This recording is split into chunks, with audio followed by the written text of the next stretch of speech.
Warning! The Stone Age Gamer podcast includes a lot of bad language. Cover your motherfucking ears.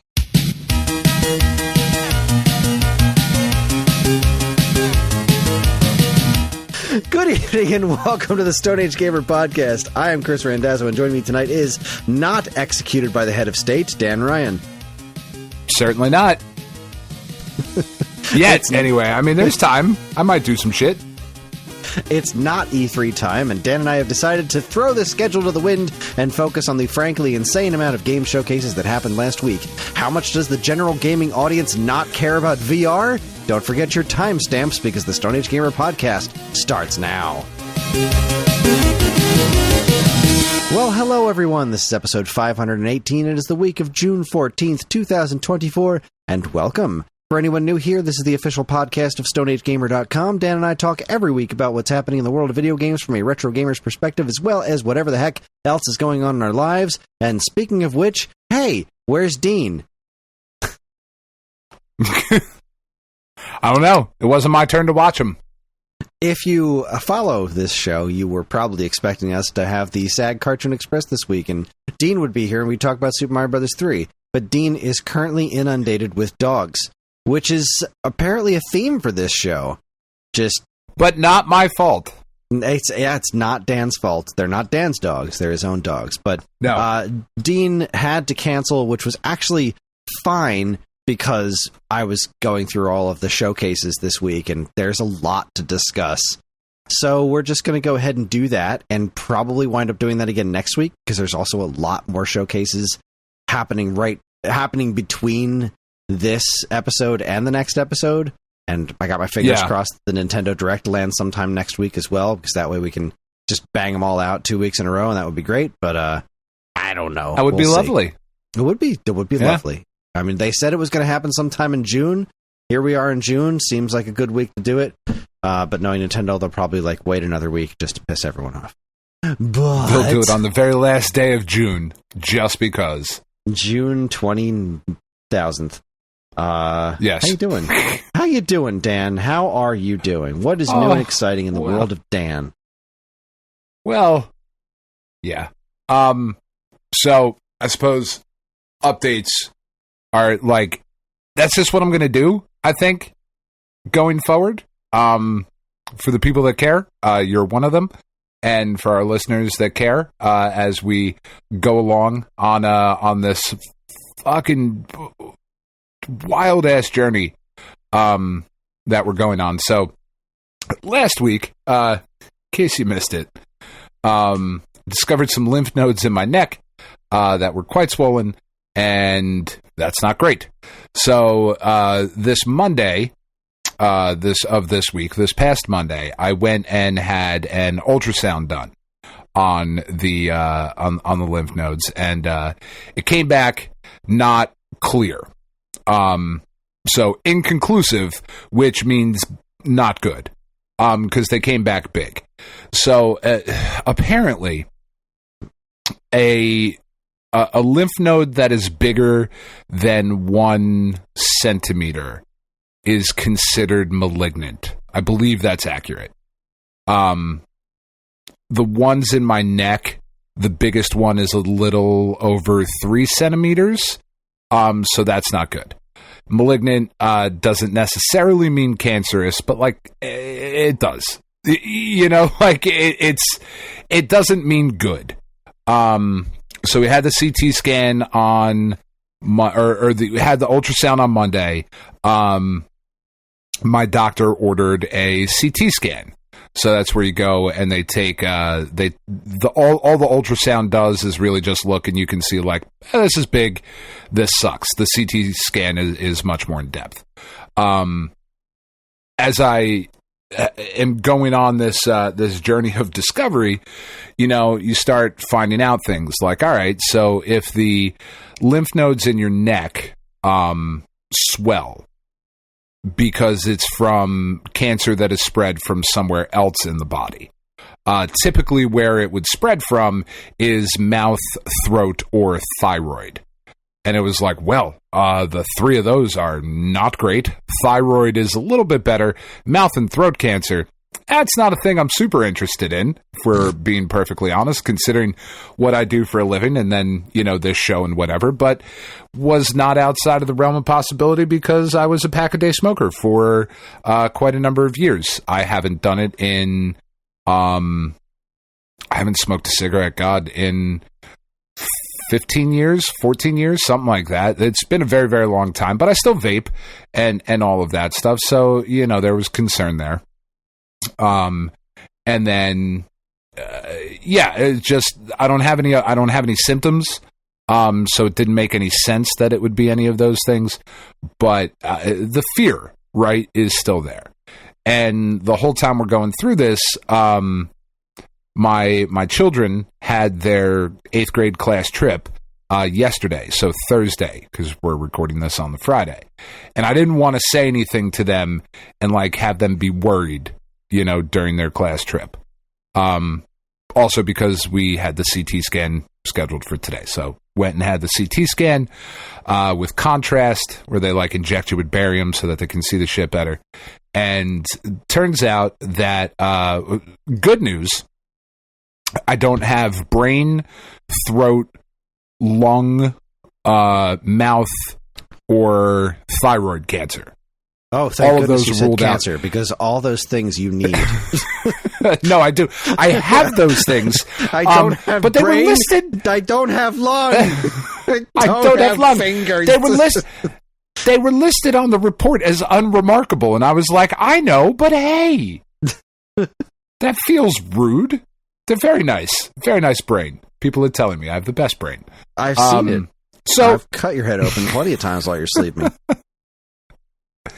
So that is I'm sorry, what? What are we talking about? No, that's fair. So that is like a huge relief. You know what I mean? Yeah. It's definitely none of those things. But I do have the lymph nodes are there in the neck that they were able to see. Apparently one by my collarbone and my armpit as well. Now, that again sounds scarier than it is, because that's typically how lymphoma is found. It is in one particular set of lymph nodes, like under your arm or somewhere where you wouldn't necessarily look or see it or feel it. Like I have been checking my armpits since we got this report today. I can't feel fucking anything. I can't feel the one by my collarbone.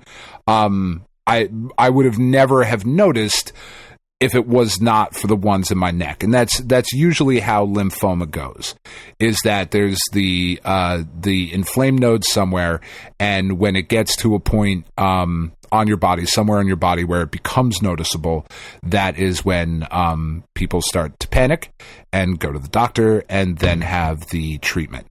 So I will be giving the results to my doctor on Monday, because by the time the results were read today, and it was just the end of the day. It's Friday. Everybody has to go home. Fuck me. Everybody's got a weekend to get to. So my doctor will get the report on Monday, and then we will be scheduling a biopsy after that. And what that will entail, I'm not entirely sure yet, but it'll probably be the removal of a whole bunch of them. And then we'll kind of see where we go from there. But all signs at this point are pointing to some form of lymphoma. So some form of cancer. Which is fucking weird to say out loud. It's really weird to say that out loud, but also to be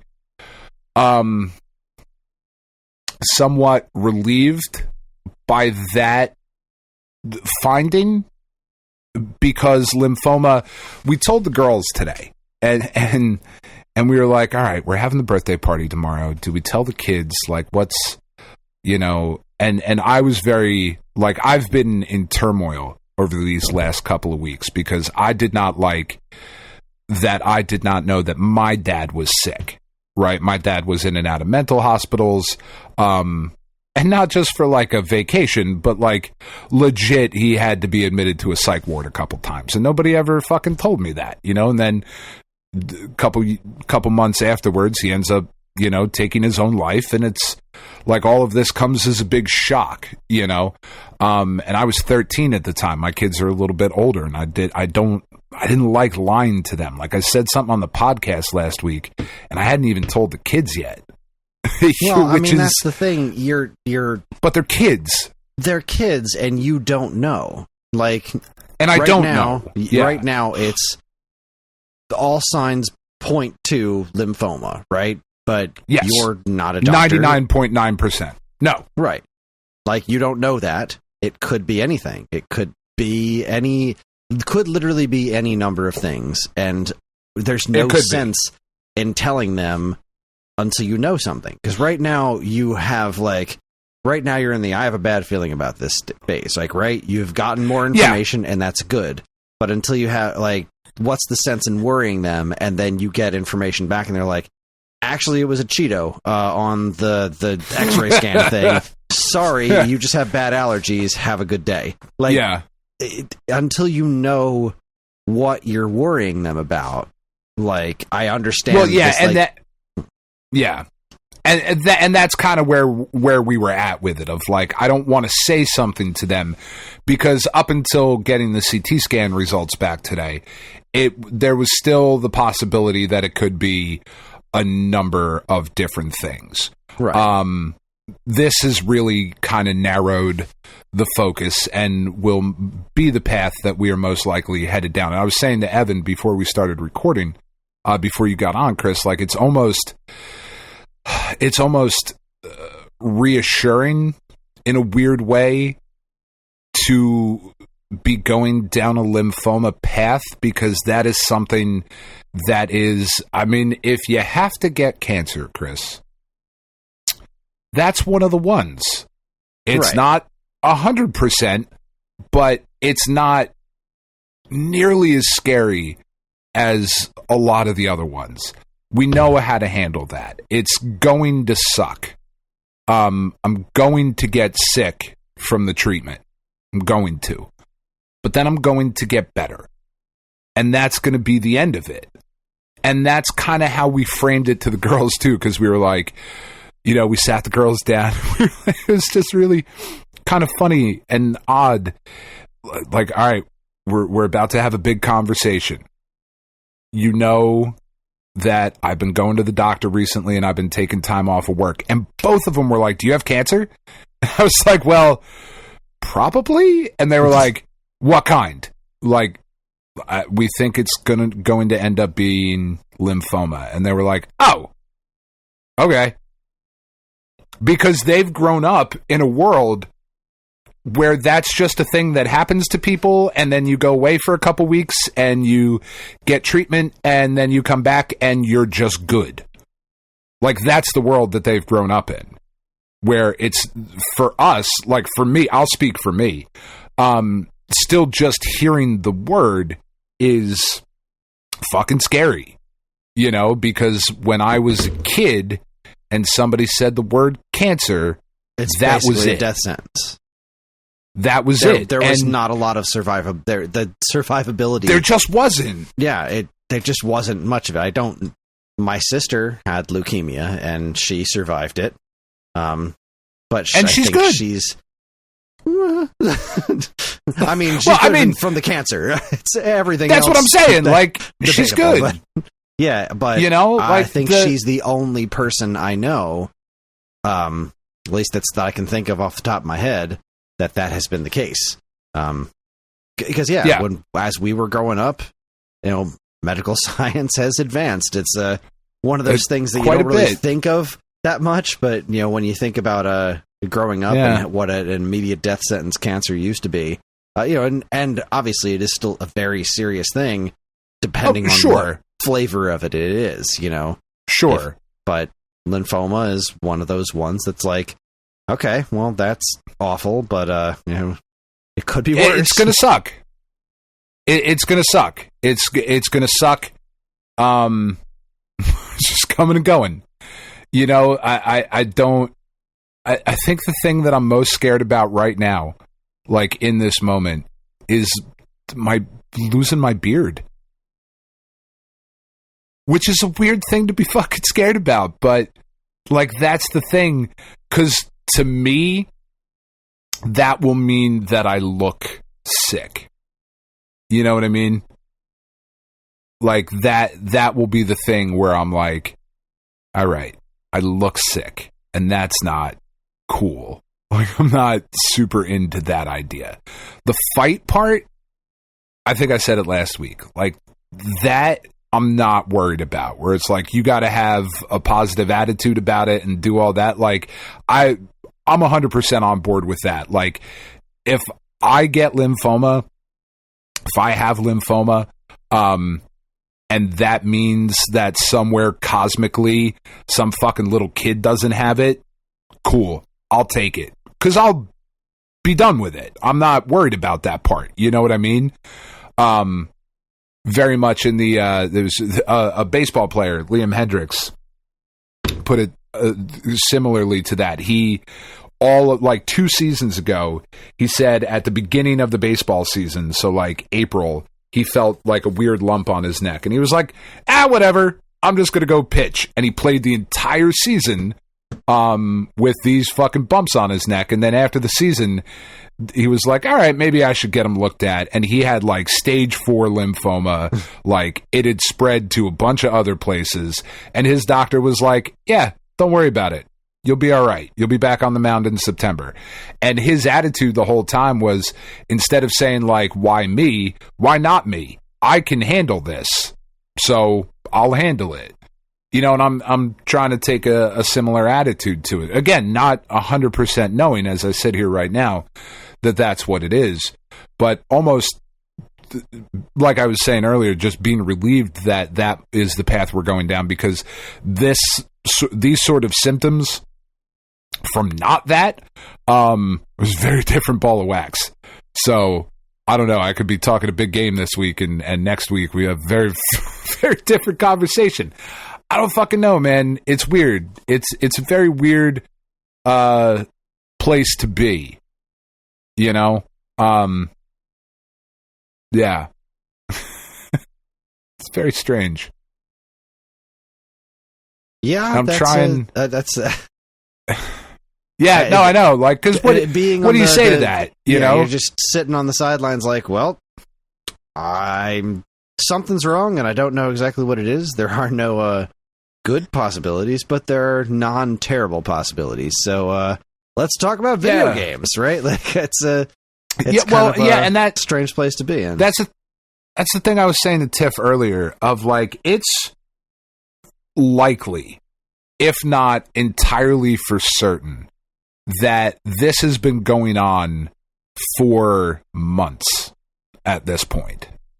It definitely, I can say almost 100% certainty, was not going on this time last year when I had my gallbladder out, because they looked at all that shit and it all seemed to be fine.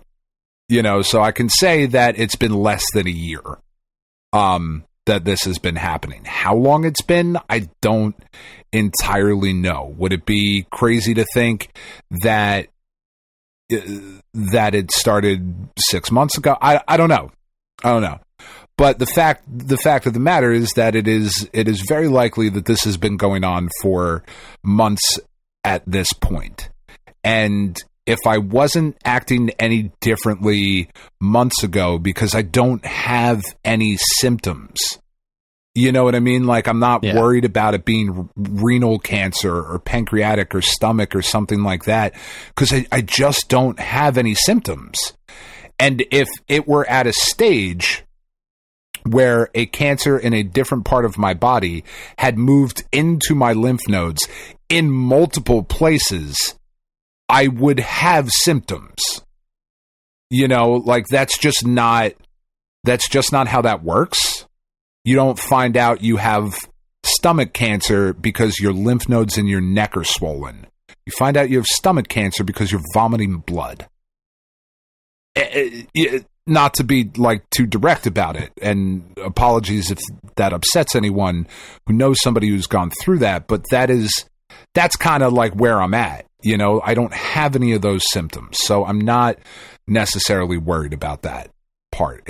So all of that, though, is to say, if I wasn't acting differently months ago, why should I be acting any differently today? True. You know, this is just a thing that I have to go through, and I will, and it'll be fine. It's just a thing I got to do, and it's going to fucking suck. And if I got to go through like chemo or whatever and my fucking hair falls out, like there's not a lot on the top to fall out anymore. I don't necessarily want to lose my eyebrows. That feels fucking weird. You know, like the eyelashes and like all of that stuff. Like the hair loss thing is... You can draw in eyebrows. I might. Tiff and the girls that she work with have offered to make me facial merkins so that I can still walk around with a beard. You know, it's just it's a fucking weird place to be, Chris. When was the last time you didn't have a beard? Last time I didn't have a beard was 2007. I worked at Disney for 2 days and had to shave my beard. Yeah. That doesn't sound worth it. It was cool. It was cool. I got to like go down in the tunnels and like see all the backstage shit. Like it was really neat. And it was over the summer. Like it was hot. I was in Florida. I was like, whatever, it's fine. They need help at Disney for a couple days. Tiff was working at this office and they were doing like staffing and whatever. And they were completely out of people. Like the people that they had hired for this job called out, and everybody loves me. So they were like, you just got to shave. And I was, all right, fine, fuck it, whatever. You know, it'll be for a couple. And my beard was back in like a week. You know, so it was fine. But yeah, I've not had I've had facial hair since 2007. So that's weird. My children have never seen me without facial hair. It's just weird. It's weird. I'm not looking forward to it. I don't think I'm going to take any pictures over the summer. Well, you know, I'll miss the photography. I mean, for all the pictures that I take now and post, you know, it's just, yeah, I don't know. I'm trying to be upbeat and positive about it. You know, the one thing that, and we can move on after this because I don't want to bog the entire show down with my presumptive diagnosis. The one thing, like, Tiff was like, well, we're going to do like fundraisers and stuff. And I was like, all right, cool. Like, that's totally fine, you know, because we will probably need a little bit of help at some point going through. Like, there's going to be expenses, you know, and all that's fine. But I was like, you know, the one thing that I want to take out of this is what I will leave our listening audience with now. And that is, go to your fucking doctor. Check yourself all over. And if you feel something weird, don't fucking ignore it, man. Like, really don't. Because, you know, like, feel yourself up. That's the best way to put it. Check your shit. Feel yourself up. If you got weird lumps and bumps, fucking go get that shit handled. Go get it taken care of. Because right now, we're young enough and we are, relatively speaking, healthy enough to where, like, you'll be okay. You know? You'll be okay. But, like, don't ignore shit. You know? Well, I think that's the scariest shit on my end because, like, I'm pretty sure if that happened to me, I would just have to die because the insurance would just be like, no, sorry, that'll be $85,000 a week for the rest of your life. And okay, well, it's either die or leave my great grandchildren in financial ruin. So guess I'll die. Thanks, America. But you won't know them. It's fine. Yeah. Fuck them kids. They'll be fine. Yeah, fuck them kids. No, but you know what I mean? Like, but get yourself checked out, man. Like, everybody listening, fucking get yourself checked out. We're young enough, we're healthy enough, relatively speaking, to be able to get through quite a bit now. And like, you know, my blood pressure thing. My blood pressure is usually crazy when I go to the doctor. But I've been working at it and lowering my sodium and all of that shit. And I went in to talk to my doctor on Monday, scared out of my mind about the conversation we were going to have. My blood pressure was whatever it's supposed to be, 120/80. It was 120/78. Nice. Totally fine. You know, like that. It's handled. It's good. Because I handled it. You did the thing. We'll handle this shit. So that's really where I'm at. You know, I'm 43. Not an old man. I got time to get through this. All of you have time to experience the joys of this and fucking fight your way through it.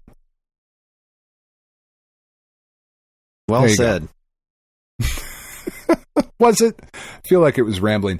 I don't know, man. That's it's a weird place You're allowed to be. To ramble. I'm adjusting. I'm adjusting to this probable diagnosis. It's just I'm still adjusting to the exercise regimen that my friend Brian had told me I should be getting on when I went up to visit Mike. Yeah. And I'm not good at exercising. I really I don't know that anybody is. I don't know. I'm watching those two. They're like, yeah, I'm just gonna drop and do like 50 push-ups or some shit like that. And I'm at Rick's. Remember, I started this almost a year ago at this point, where it was like I'm just gonna do 5 push-ups, 5 sit-ups a day. So like now I'm up to 12 on everything. I'm doing 12. I don't know what you call them. Just I've got 2 8-pound weights, and I do 12 lifting my arms, 12 shoulder lifts. Just like you stand shoulder there. Shrugs. Shoulder shrugs. And I do 12 squats, 12 push-ups, and 12 sit-ups. And I hate it. It's at the point. It wasn't so bad like a week or so ago, but it's gotten so hot and humid that it really has. Ounce of me just wants to die. And just doing the exercise, I'm like stripped down to my underwear, fans blowing on me. I'm in the basement. I'm just like, I just have to get through this. I cannot stop. Because, and this is the thing that's motivating me right now, is theoretically we're going to go see my sister-in-law. They've opened their pool this year, which we didn't think was going to happen. And her boyfriend's probably going to be there, and he's like a big beefy dude, and I'm like, I'm just not interested in going there feeling insecure around this person. So I'm gonna do this. I'm gonna stick with it, for fuck's sake. And it's that I have to do it twice. That's what Brian told me, was like, that was the big thing. You have to do it once twice. In the morning, once at night. No, you do it and then do something else for like 5-10 minutes. So like I'll come downstairs after walking the dog. I'll do all the reps of 12. Then I'll sit down and I'll do some more PSIO serial number transfers. Because that's still going on. I am still transferring serial numbers every single day. I'll do those and I'll close a couple of tickets, and then I do it again. And then he said, it would be great if you do it 3 times, right? You do that a third time, but then you cut the number down. So I could do like 2 sets of 12 and then a third set of just 10. And holy shit, I just won $20. Nice. On a 10-cent spin, I just won $20. Well, that's fucking great. Nice. Go me. But anyway, I cannot bring myself to do the third. I'm not there yet. As a human, who is engaged in what can only be considered sloth for most of my life. I am just not at the point of doing 3 workouts a day. Though I really do need to try and fit cardio back into my schedule. It's one of the things I'm trying to figure out for the summer. I mean, you're walking the dog. Yeah, I'm walking the dog, but it's not getting my heart rate up enough. Like, at least not... Okay. When I was doing Ring Fit a couple times a week, that was getting my heart rate up a lot. Because, that's very... I'm not doing any of that. There's nothing that I'm doing on a regular basis that's getting my heart rate up that much and sustained. So I need to try and find a way to fit.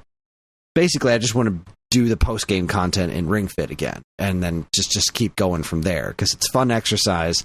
And since I'm doing all the other like weight training, and I am walking the dog for 2 miles a day, like that's not nothing. So I think if I can pull off just doing Ring Fit once a week, I think would help me. Maybe twice would be grand, but maybe I'll. I got my drum set cleared out in the garage, so maybe I can find time to... Not in the summer. Don't say that. That's what I want to do. I want to sit out in my fucking garage and roast in front of my drum set in the summer. That sounds like a great plan. No, I could go for a bike ride or something. But, I really need to fit some cardio in my life. That's the thing. What I'm getting down to. You're doing something. Exactly, I'm doing something. Like you're doing something, and literally anything is better than being like, well, it's not going to make a difference. Exactly. Like, literally, that's my entire better. mindset about this. Is like, I don't need to be amazing. I just need to do better. And it's interesting because I'm figuring out that I need to do more cardio because I'm feeling that in my daily life. Like, I am feeling stronger since I started doing this, and I'm feeling I feel like I look a little bit better. But sure. I am more easily winded now than I was last year at this time because I'm not. But by the time I get cardio. up the stairs, I'm like, oh fuck. I was at geez. All right, so I took Ellie to her first professional baseball game this week. Oh, that's right. How did that go? We went to go see the Phillies. It was a lot of fun. We had a blast. Awesome. Did they win? They did. But on the way out of the stadium, Ellie was fucking around on the escalator, and she scraped her leg. So I had to carry her all the way back to the car. Yeah. Which it's not great. No, it wasn't spectacular. Did not bring warm fuzzies to my cold pricklies. But I was able to do it. It hurt because my daughter is made out of dark matter. Children are. I found just incredibly dense, which is so weird because like her friends are not like the neighbor girls or whatever. Whenever we're goofing around, I can carry them just fine. That's not a problem. But Ellie, picking her up, carrying her around, that is not easy stuff. Did you get ice cream in a helmet? Yes, well, she did. I got water ice instead. Well, yeah, no, that's what I'm saying. Like, ice cream in a helmet was had. Yes, that was nothing her else whole matters. thing. Her whole thing was she wanted to get popcorn, she wanted to get cotton candy, and she wanted to get popcorn, cotton candy, pizza, and ice cream. And she got all 4 of those things. That's amazing. And she was able to like get into the game. And I have to say that fucking pitch clock, that changes. Oh, it's the best thing ever. It's the best thing ever because it kept the game moving along because this game was boring. There was 1 score in the entire game. What's his nuts hit a home run, and we just barely missed it. Bryce Harper hit a home run. It was a 2-run home run. Almost nobody got on base for the entire game, but there was like one really cool play where the other team almost scored, and we got him out at home plate, which was really exciting to see. And like we got to see Bryce Harper run the bases, but we missed the home run because we were coming back from getting pizza when it happened. Yeah. But like it was a boring ass game. But sure, it was going by fast enough that as we were every day we'd do an inning or two, and then we'd be like, all right, let's go get cotton candy. Let's go find something else. And man, I had it. The hot dog was so good. I have not had a proper Hatfield ballpark Frank in so long, and it was so goddamn good. And everything was so stupid expensive. It was just it's brutal. It's brutal, and they don't take cash anymore. There's no cash at the stadium. They have reverse ATMs where you put cash in them and get a card that you can use at the stadium, which is really mind-blowingly because why not? Strange. Yeah, exactly. Because why not? It's so bizarre to me. But so it was super fun. The water ice I got was delicious. Seeing she was interested enough in the game. You know, if it was a more interesting game, she probably would have been more interested in the game itself. But like, as nothing was happening, she's like, "Well, what's going on?" It's like, what was God, I can't remember the. I'm so bad with names. The Brewers, and not the Brewers. The other guy who goes up right after. He's another one of our better players. He's the real skinny guy. Brandon Marsh with the hair. No, he's out right now, I think, with the greasy hair. Oh, is he? That's Brandon. That's Brandon Marsh. Bryson Stott. No, not Stott. Bryson Stott. Fucking Kyle Schwarber. Kyle Schwarber. I think that was it. I'm pretty sure it was Schwarber, but he's up bad, and everyone's cheering, and she's like, "Why is everyone cheering this guy?" I was like, "Well, he's one of our better players," and she was like, "But he's not hitting the baseball." Tonight it's really hard. Yeah, that's the thing I don't think she had quite enough appreciation for, is how hard it is. Because like, we're explaining I'm trying to explain a home run to her, and she's like, "Well, why don't they just hit it out there? Like, why don't they just do that every time? Like, just hit it where they're not." It's not easy to do that. So it's like every single piece of the park's like, so even if they hit it in those bushes over there, I was like, yes, if it goes over the fence between that yellow thing and that yellow thing, it's a home run. And it was really fun at the very end of the game when we were working on getting the last guy out, and everybody's standing up, and she's like clapping and getting into it and dancing around all the music, and it was just that's one awesome. Of those absolute magical experiences. It was just it was exactly what you would want it to be. That's what baseball is, man. That's live it really baseball. Is. It's such a fun sport. It really is, and the perfection that most stadiums are of the music and the timing, and now let's bring out the fucking Fanatic, and it's a fucking Fanatic, yay! And then like, all right, now it's time to like, it's just it's this beautiful dance between the players and the audience and the people that are working there, and it's just this incredible performance. That's really live sports. It fucking sucks that they're so expensive. Right? The only way we were able to do this, that they are so expensive. Just the two of us, and it's because we got one of the tickets for free. Like, if there wasn't that, then we would just... And minor league baseball is not the same, like... It's not. Great. It's pretty close. It's pretty close. It's great. It's great. But you're not going to that big stadium. You're not getting all those same ridiculous concessions and stuff. The like bells that. and whistles. Yeah, you're not getting the bells and whistles. And I was telling Ellie though, I used to go see the Phillies for like class trips. Like I must have seen the Phillies like 8 or 9 times when I was a kid. It was just a thing you could do. And back in Veterans Stadium, that fucking dump. That place was a shithole. Oh my god, it was the worst. But yeah, I used to go see There's the Phillies a spot in the outfield and... where you could feel the manhole cover. Like, players used to legitimately complain that they would trip on the manhole cover. That's amazing. Either it was in the outfield, and it was somewhere around like the opponent's 40-yard line when the Eagles would be playing.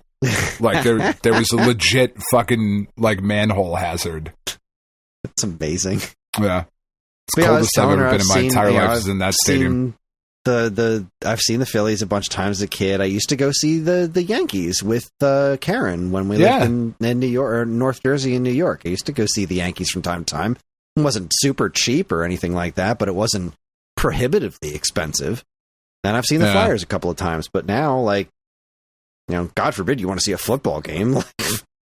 Well, that really is like, well, and you just took Karen, what, 2 years ago to the Steelers? Yeah, it was more than that. Was it? Yeah, it was like 4 years ago now, right? Because it was for her 40th and it was birthday. like $6,000. Yeah, it was. We had to crowdfund it. Like that's how. That was the only way we could afford to get all of us to go. Is we had how to fucking crowdfund nuts it. is that?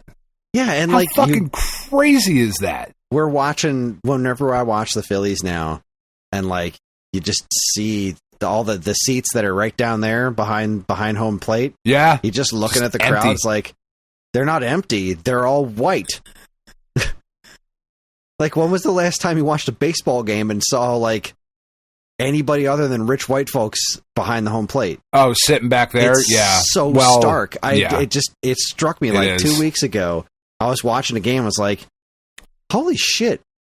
That, like, the only people that are back there in the good seats are, like, super rich people. It's so gross. It is. And, like, here's the other thing. With they don't take cash anymore.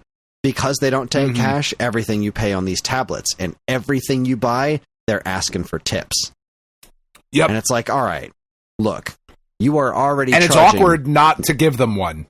It is. I didn't because... It's awkward. Fuck. I don't either. I'm already spending $8 on water ice. Like, how dare you?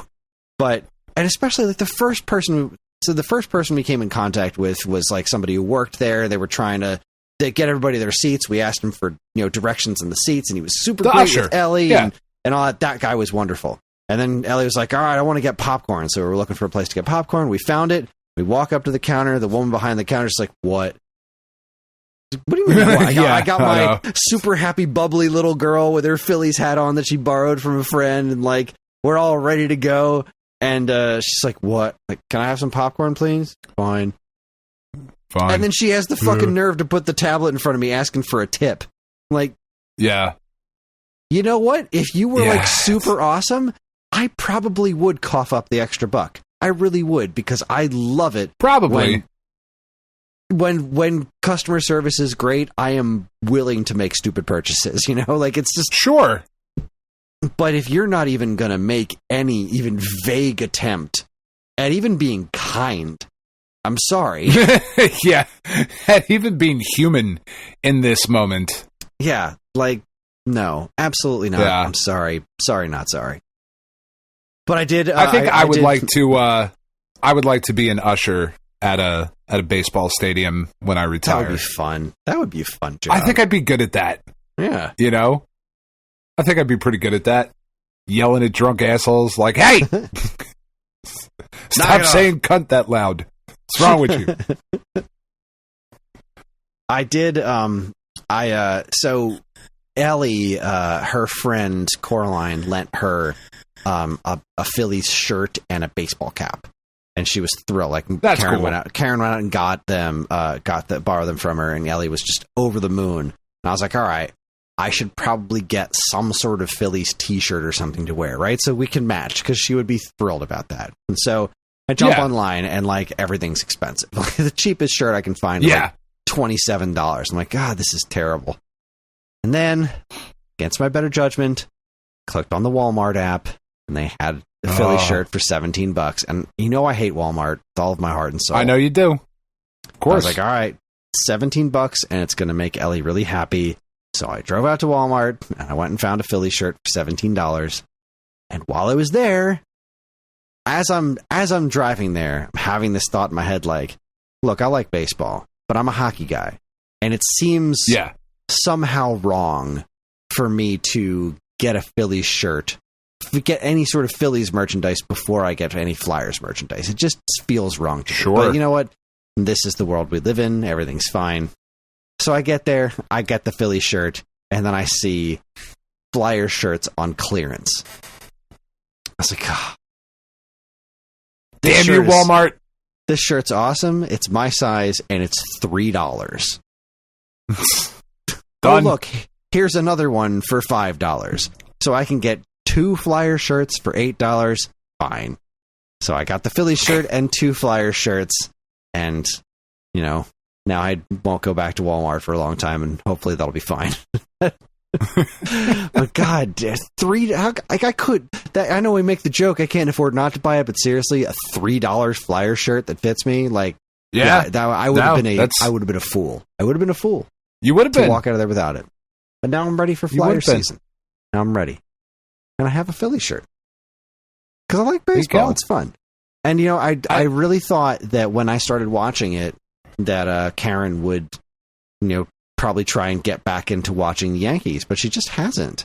She's been enjoying watching the Phillies with me, but like she's not chasing after baseball so much anymore. She's really enjoying watching the baseball, and she's still like, she roots for the Phillies as in like, it would make me happy and it's the local team, but she still, is a Yankees fan, but she's not really actively trying to watch the Yankees.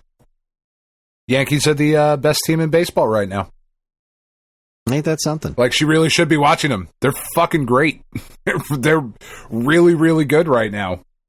I'm kind of astonished at how well the Phillies are doing. I mean, I guess maybe I shouldn't be. I know they've been going to playoffs and stuff for a couple of years now, but like, they almost made the World Series last year. They're a really, really good team. It's a huge, huge shame that Mike Trout got hurt again, because there were all these rumors circulating that, and even the fucking local radio station out of Philly, WIP, was doing a campaign. They were getting people to like write an email to ask out Trout, so that he would ask to be traded out of from the Los Angeles Angels to the Phillies. He grew up in Millville, New Jersey. He's an incredible player. He was a Phillies fan growing up.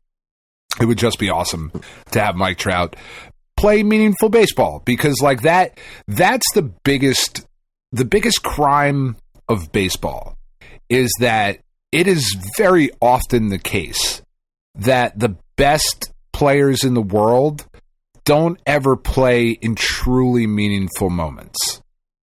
You know what I mean? Like, because baseball is just that one weird sport where Mike Trout, Aaron Judge, Juan Soto, fucking Kyle Schwarber, Bryce Harper, like all of these guys are incredibly good at their job.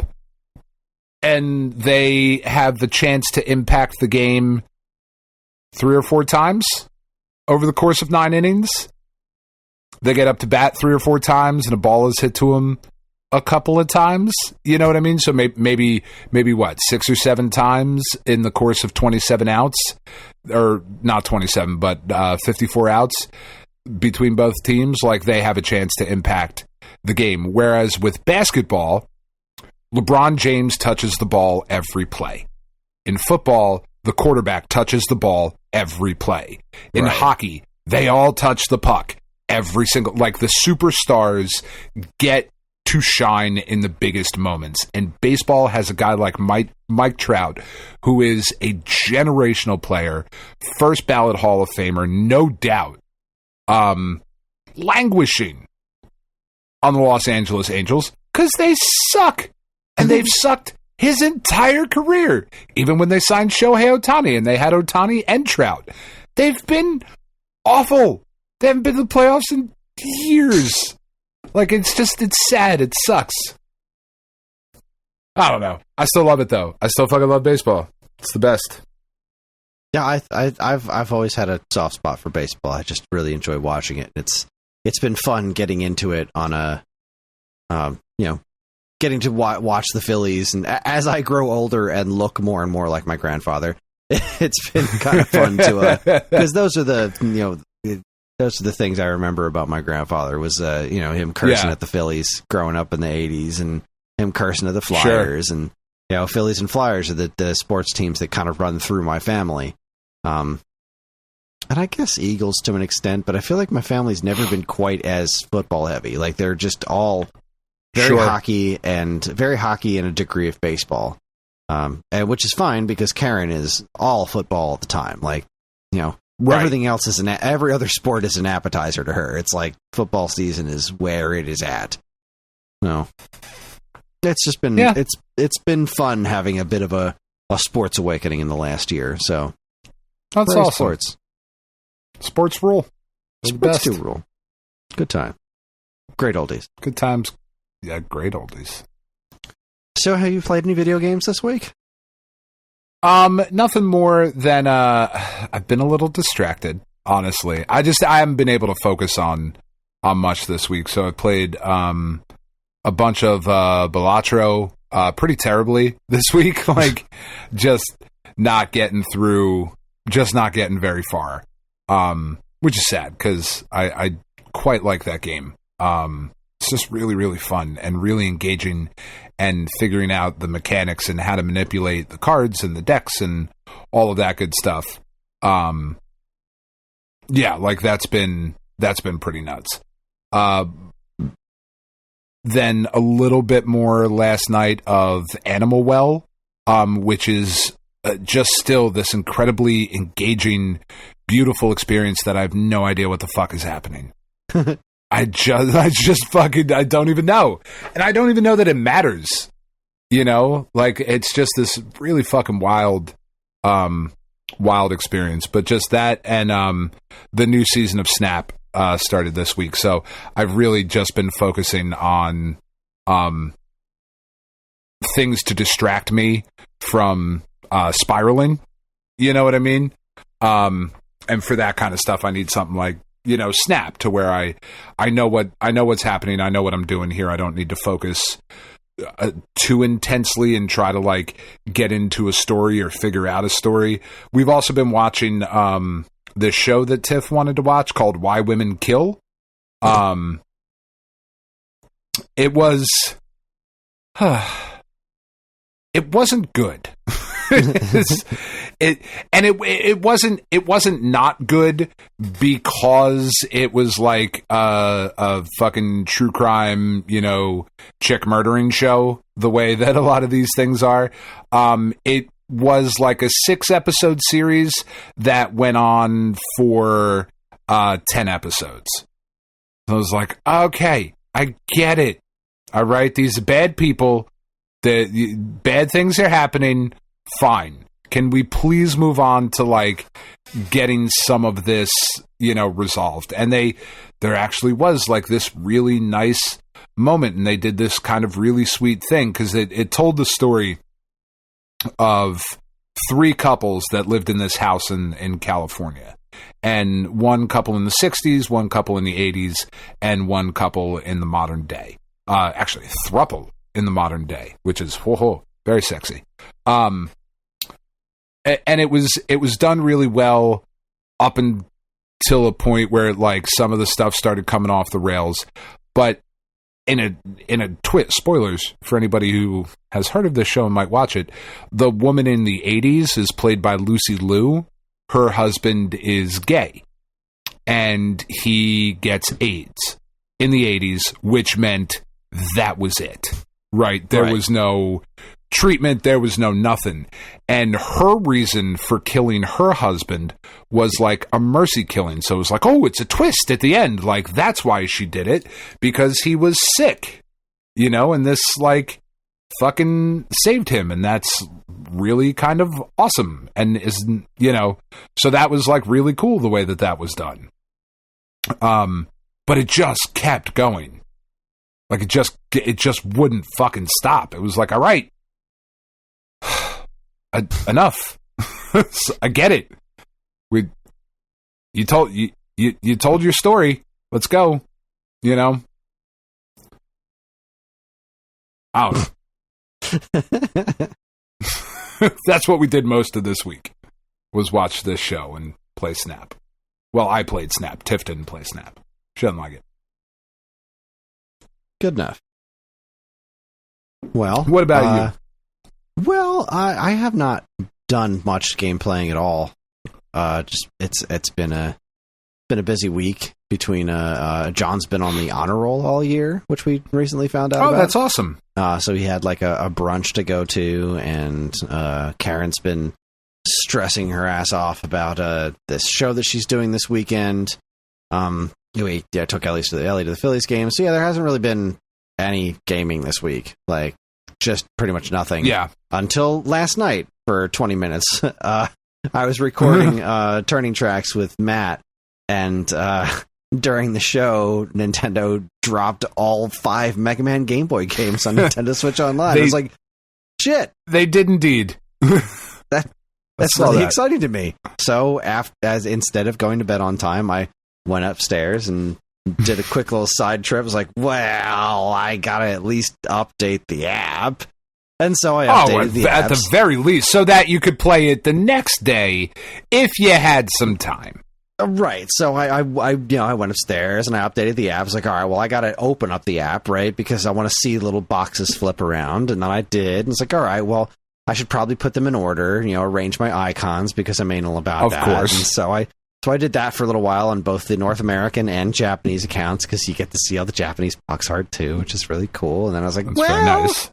I should probably play. While I'm here. I mean, let's just see how it plays, right? The Game Boy games all play well on it. So let me just boot up the first one. And so I beat Cutman, and it was lovely because those games, especially the first one, Dr. Wily's Revenge, it's got a lot of cheap shots in it, so yay, rewind button. Yeah. It's like I've beaten all these games. I've beaten every one of the Game Boy games at least twice. So I've got nothing to prove to nobody. So I was just like, I'm going to use that rewind button. Yay!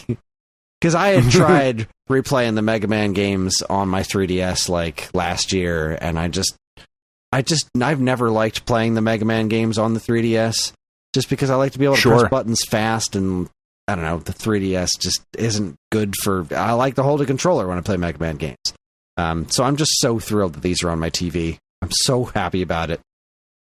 That's really all the gaming I did last week. I was very excited about me as a Star Wars whore. I was very excited about Acolyte. I did not watch it yet. Okay. Then I won't say much other than I really enjoyed the first 2 episodes. I figured you would because everybody else hated them. Not everybody else. In fact, there seems to be an awful lot of people that did like it, but there's a really, really loud contingent of people who hated it before they even watched it, and that's the internet. Well, that is the fucking internet. Like, it was already getting review bombed before the first episode aired, and because like the reviews that were tearing it to shreds are like, it's just a bunch of hyper feminist woke garbage, and it's like, okay, but it's not. Like, yeah, it just wasn't in the episodes. I'm sorry that you think it is, or that you were assumed it was gonna be like people just like busting out like, these are my pronouns, bitch, and everything's gay, and like there's none of that. Everything's super fucking gay. There's absolutely none of that. I was just really interesting. The second episode more than the first one.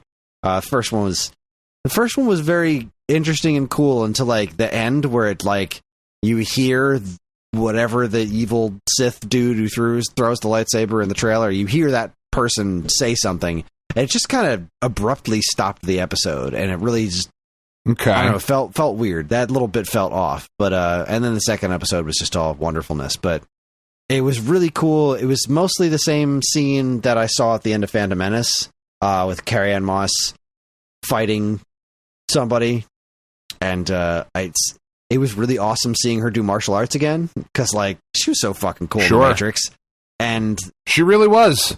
I feel like I can't say I've seen her do anything else actiony.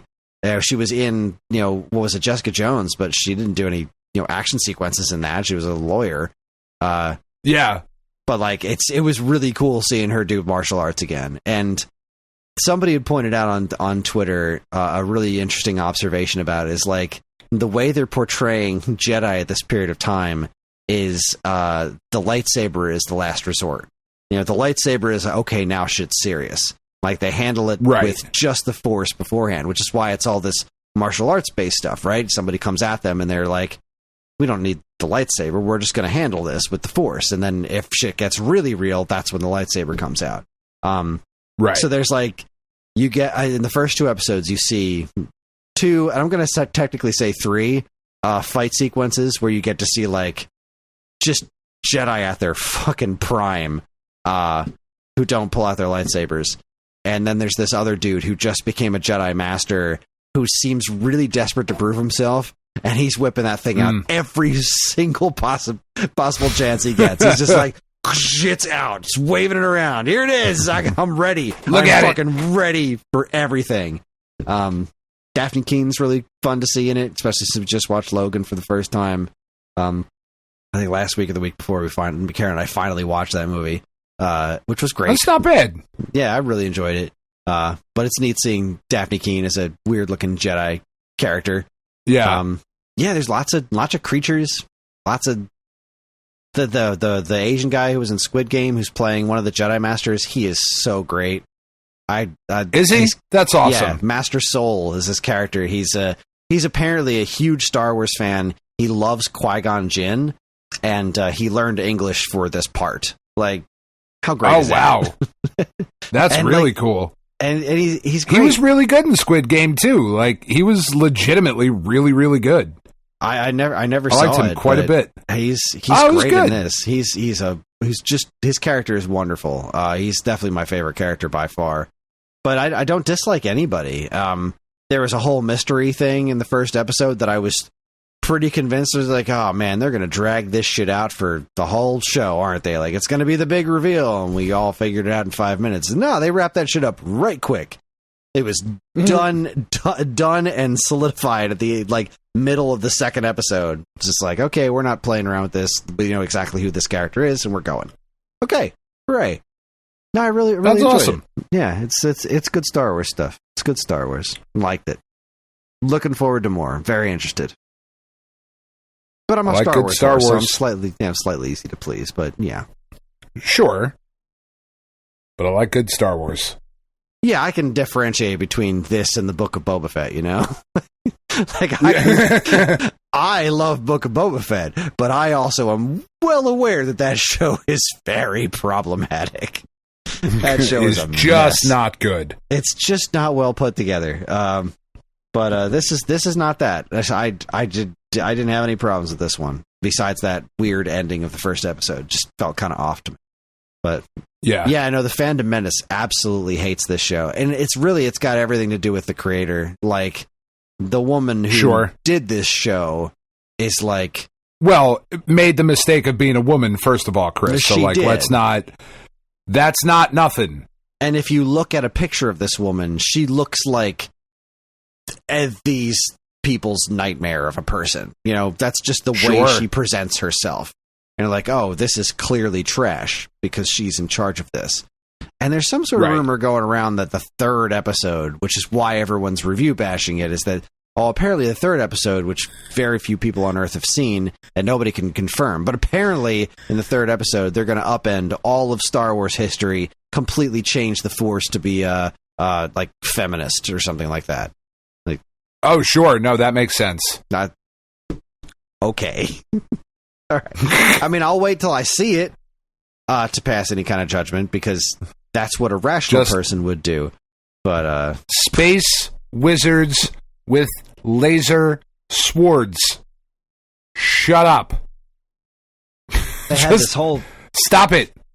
In the beginning of the first episode, there's this spot where this character is fixing a ship, and some sort of like chemical thing pops, and there's fire coming out of the ship. And everyone's like, there can't be fire in space. There's like actual fire coming out of this. There can't be fire in space.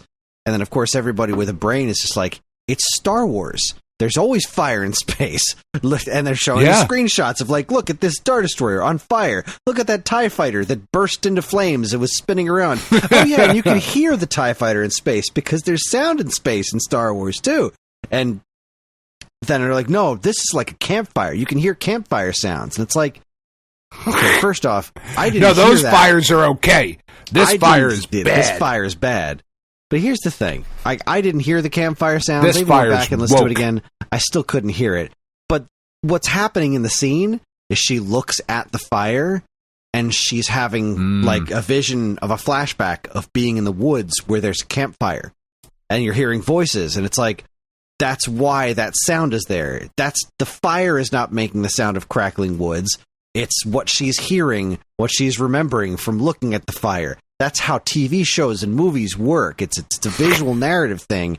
And if you aren't just completely obsessing over your hate boner for Star Wars, because of all the glorious engagement farming you can get out of hating everything, then it all makes sense and it's fine. Like, just stop. Just stop with the grifting. Like, people's entire personalities online are just grift, Chris. You have to grift. You got to make that paper, right? You got to make that money because hate sells.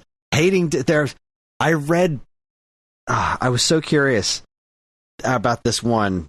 Somebody posted something just so incredibly asinine, and then the first comment under it was his own that was pointing to his blog. So he made a hate rage bait post so that people would click on his blog, and I was like, you know what? Of course, I'm feeling just stupid enough. I gotta know. I have to know. What are you doing? So I start reading it, and it starts off with just like, as somebody who was homeschooled, super religious, blah, blah, blah. And I was like, all right, we're already off to a great start. And I'm skimming through the article because I cannot stomach to read all of it, but I'm waiting to get to a point, right? I'm trying to figure out, what is your point?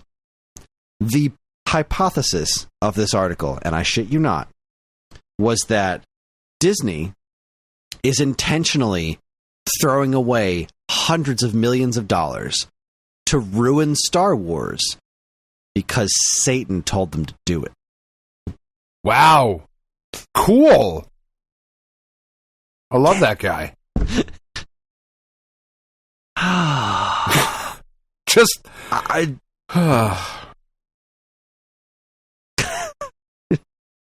It's real hard sometimes. It's rough out there. I'm like inches away from being like, all right, I gotta step back off of Twitter again. Like, I was really enjoying the Verdict Schadenfreude on Twitter. Like, I was really having a good time with that. That's been pretty fun. It seems to be simmering down a bit, and now it's just Star Wars hate and the other stuff we'll be bringing up in Week Old News. And it's like, this is just too toxic. I think I need to just at least stay away until the Acolyte's done airing, because I really like it. I'm really curious to watch it, which I just thought was so aggressively mediocre. It's just, this is a really, really fun, very different feeling flavored Star Wars thing. It's not attached to the Skywalker saga. It's all new characters, a whole different environment, different kinds of Jedi. I love that shit. Sign me up. Yeah, I really want to watch it. I haven't had the mental energy for it yet, for like new Star Wars. You know what I mean? We haven't watched the new Doctor Who. We didn't watch last week or this week yet. Right, we haven't watched tonight's yet because I'm here. And you didn't watch last week's yet? No. Oh man, I just haven't had the energy. It was watching this dumb Why Women Kill show. Totally fine. You know what I mean? Like that did not require a bunch of I really got to pay attention to the subtleties here. Like, no, this was not subtle. So yeah. Yeah, last week's Doctor Who was kind of a mind bender for me. I really, really liked it. I've heard very good things. The twist actually took me a second to catch on. Like, the thing happens at the end, and I was just like, wait, why? Oh no. And okay. Good, in a good way. Just like you'll that reaction will make sense when you see it. Just like, really, wow. I really liked it. I rather enjoyed that episode. Thank you, Drive Through. It's good stuff. Doing a good job this season. I'm very much enjoying it. I've heard great stuff. Camper. I have not enjoyed it all that much, but I have heard really good things about last week's episode. So, really, you didn't like the landmine episode or anything? Just not doing it for you? It was all right. It was okay. I don't like the doc. I don't like that this doctor is unsure of himself and does not seem to know what the fuck is going on. You know what I mean? Like, he seems to be like, what I think it is that if you look through like the Russell T Davies reboot originally in 2005, and then, you know, when Matt Smith came in, and when David Tennant came in, like, as each subsequent Doctor took over, within the first or second episode, they had their, you know, you go back and tell them it is defended moment. Yeah. They had their big stamp moment. And so far,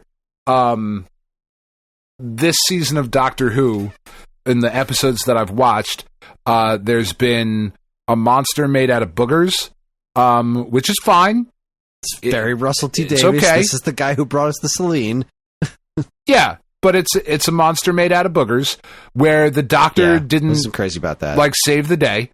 The episode with the Maestro, I thought the Maestro was very cool, but the Beatles happened to save the day because they happened to be walking by in the studio at the time and play the forbidden chord, which is like a C sharp minor or something. Like, that's the fucking devil's chord. Like, fuck off.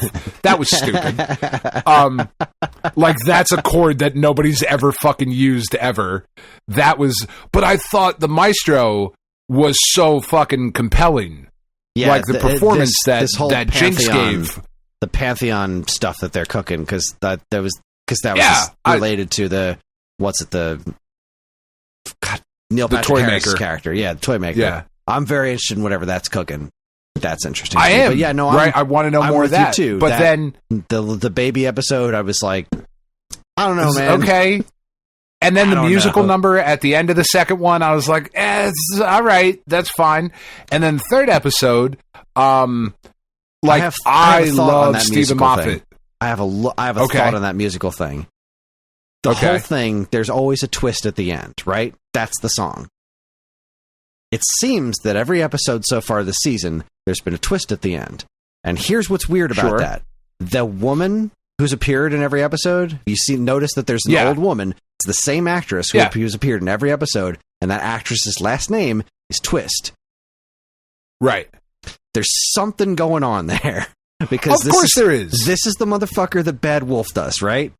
Kept that chain going for a long time. He is building to something, and like Karen and I are both sitting there watching this musical number being like, what the fuck is happening right there? Like, what is happening right now? And in the most recent episode, not the one that aired tonight, they finally acknowledged that old woman. They acknowledged that I feel like I've seen her around somewhere. They're just like, all right, you're doing something. You're up to something. I feel like there's going to be some kind of payoff. It's fucking weird and very uncomfortable at the time. But then when it was all, a couple episodes later, I'm like, this is going to have some kind of meaning. I just know it. This is going to mean something. I hope so. Because like that third episode, I liked it. Like, you standing on the landmine, it was fine, but I've already seen Silence in the Library. Like, it was the same episode. It's fine. I like Stephen Moffat. The episode after that, like, what the fuck could old Ruby have said to all of these people to make them run away. The fuck away? Like, and that's just not resolved. Like, what could she have said to Lethbridge Stewart to make her take Unit just the fuck away? Like, there was an idea there, but like, you didn't fucking pay it off. Like, it just happened, and the Doctor wasn't there. Like, it's a very odd show so far. That cheesed me. The Doctor is very secondary. Right? Yeah, definitely in that episode. What are they? The Doctor. I would say in all of them. Yeah. Okay. Because the girl from the third one, the nurse that shows up, like the nurse soldier, she's the companion in the second season. Yeah, she's the next companion. Like, so, like, what do we like? And I'm interested because I trust Russell, but like, I'm not super blown away yet. I really enjoyed the landmine episode, and I get it. He's done that trick before, but I thought it was really well executed. I thought Nshuti, is that how you say his name? Pretty sure that's it. I thought he was. I really enjoyed his performance. Ncuti Gatwa. Yeah, I just really thought he was very fun to watch in that episode, and I liked the twist at the end. Yeah, this last one was also very interesting. I very much enjoyed that one too. And they do seem to be getting better, because right at the beginning I really wasn't totally feeling it, but yeah, now where we are and knowing that what we were just talking about with her, I had the same gripe, right? What could she have possibly said to make everybody run away and leave her alone? What could that have possibly been? And then we don't find out about it, and then it ultimately doesn't mean anything, because like it's resolved, and then she's right back where she was. We just like move none of on. that ever happened, and we just moved on. Yeah, right. Now, if that is just a little one-off thing, okay, it was an interesting episode, I guess, to watch, but I have more questions at the end of it than I did when I went into it, and that's not what I want. But I'm reminded of shit like, God, I don't remember what season it was. It was one of the Matt Smith seasons where like he went and talked to it was when the Weeping Angels, I think, were in her eye, and he went and talked to her on the in the woods and comforted her, and then left. And it, like, you didn't even notice at the time that he was wearing a different outfit. And then like 7 episodes later, it all comes back, and you see him go and do that moment, and all the pieces fit together. Right? That's kind of what I'm waiting for. I'm waiting for that to all start falling into place. I'm hoping too. But in the meantime, compared to where we have been, I am thrilled. This is the most Doctor Who I've watched in years. Because I really thought that the Jodie stuff started off well. I was excited to see where they were going with it, and then it just continuously just rolled downhill and downhill and downhill. And I don't know, I think there is a piece of the Doctor's character that was just intrinsically broken with all the weird lore shit they started tacking on during the Chibnall era. Like, they just were straight up like changing all kinds of shit. Like, he was adopted, and he's the something child, or prophesized, the timeless child. Yeah, like, wow, they really just went all the way back in the lore and said, we are fundamentally changing the Doctor's perception on who this character even is. And by the time it was, now we've got, he's only one of 2 Doctors that are out there now, because like David Tennant's still just chilling out there. Like that happened. Yeah, he is indeed. He is chilling. So he's half the Doctor.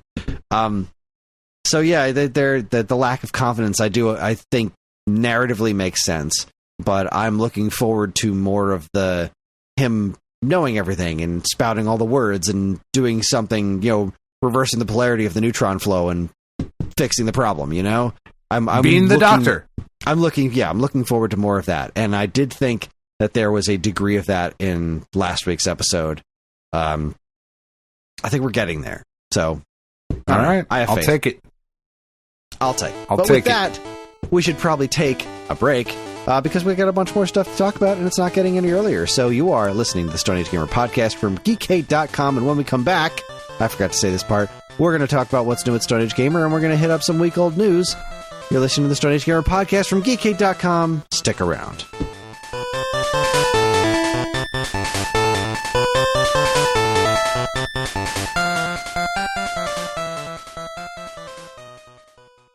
And now here's a quick look at what's new from us and our partners at Geekade.com.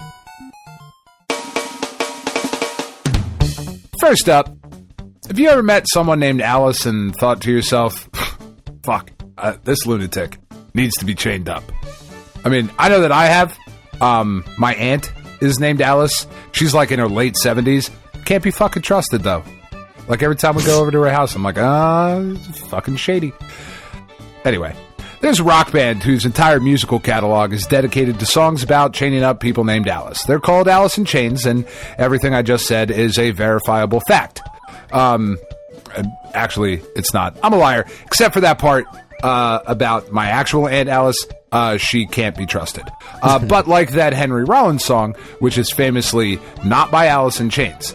The song's called Liar. It's really good. He's got like a Superman costume on. He's a really good TikTok follow, by the way. Neither here nor there. What is by Alice in Chains, though, is the track list in the newest episode of Turning Tracks. It was Matt's pick, and he chose this absolutely fantastic band. Which songs did he choose? And if you're unfamiliar, why should you love this band too? We'll find out in Turning Tracks, episode 20, Alice in Chains. I'm very excited to listen to this one. Alice in Chains is legitimately one of my favorite bands of all time. They're great. I didn't have a ton of experience with them before, but like I told Matt at the beginning of the episode, I can't say I've ever heard a song by them that I didn't like. And yeah, it was a very enjoyable episode. I liked every single track he put in front of my face. It's good stuff. What a fucking band. Just what a band. And like, I know you could go see him on tour now because they have a singer to replace Lane, and he's really, really good, but he's not Lane. So I can't do it. You know, they're one of the few bands that I regret not ever having seen live. Word. Anyway. Next, word. When it comes to memorable video game weapons, a golden axe isn't really one of them. But when it comes to memorable beat-em-ups from the olden days, Golden Axe absolutely fits the bill. In an all-new episode of the Waveback Podcast, Matt and I spent some quality time with the music from the arcade version of this Sega side-scrolling beat-em-up classic. How do these tunes hold up today? Learn all about it in Waveback episode 174, Golden Axe. Do you ever actually get a Golden Axe in Golden Axe? No, Death Adder has the legendary Golden Axe. That's the thing. Right, that's what it is. I have not played through that game in yes, quite a while. Anyway, let's just not finish that sentence and feel old. Yeah, right. Finally, in an all-noon episode of I sounded like I said all noon. All noon. Either way, in an all-nude episode of Weekend Rental, the gamers have had quite a memorable week. Apparently, Andy solved a murder in his pants, which isn't nearly as easy as the people on television make it look. Fair. Meanwhile, Ryan hates spray foam, and really, who can blame him? Sure, it looks and tastes amazing, but is it really as useful as the spray can makes it sound? And then, of course, there's the wonders of Zero the Kamikaze Squirrel, video game that actually exists. Be sure to tune in to Weekend Rental episode 178, The Gamers Get Squirrely. For all this and more from us and our partners, be sure to keep your eyes on Geekade.com.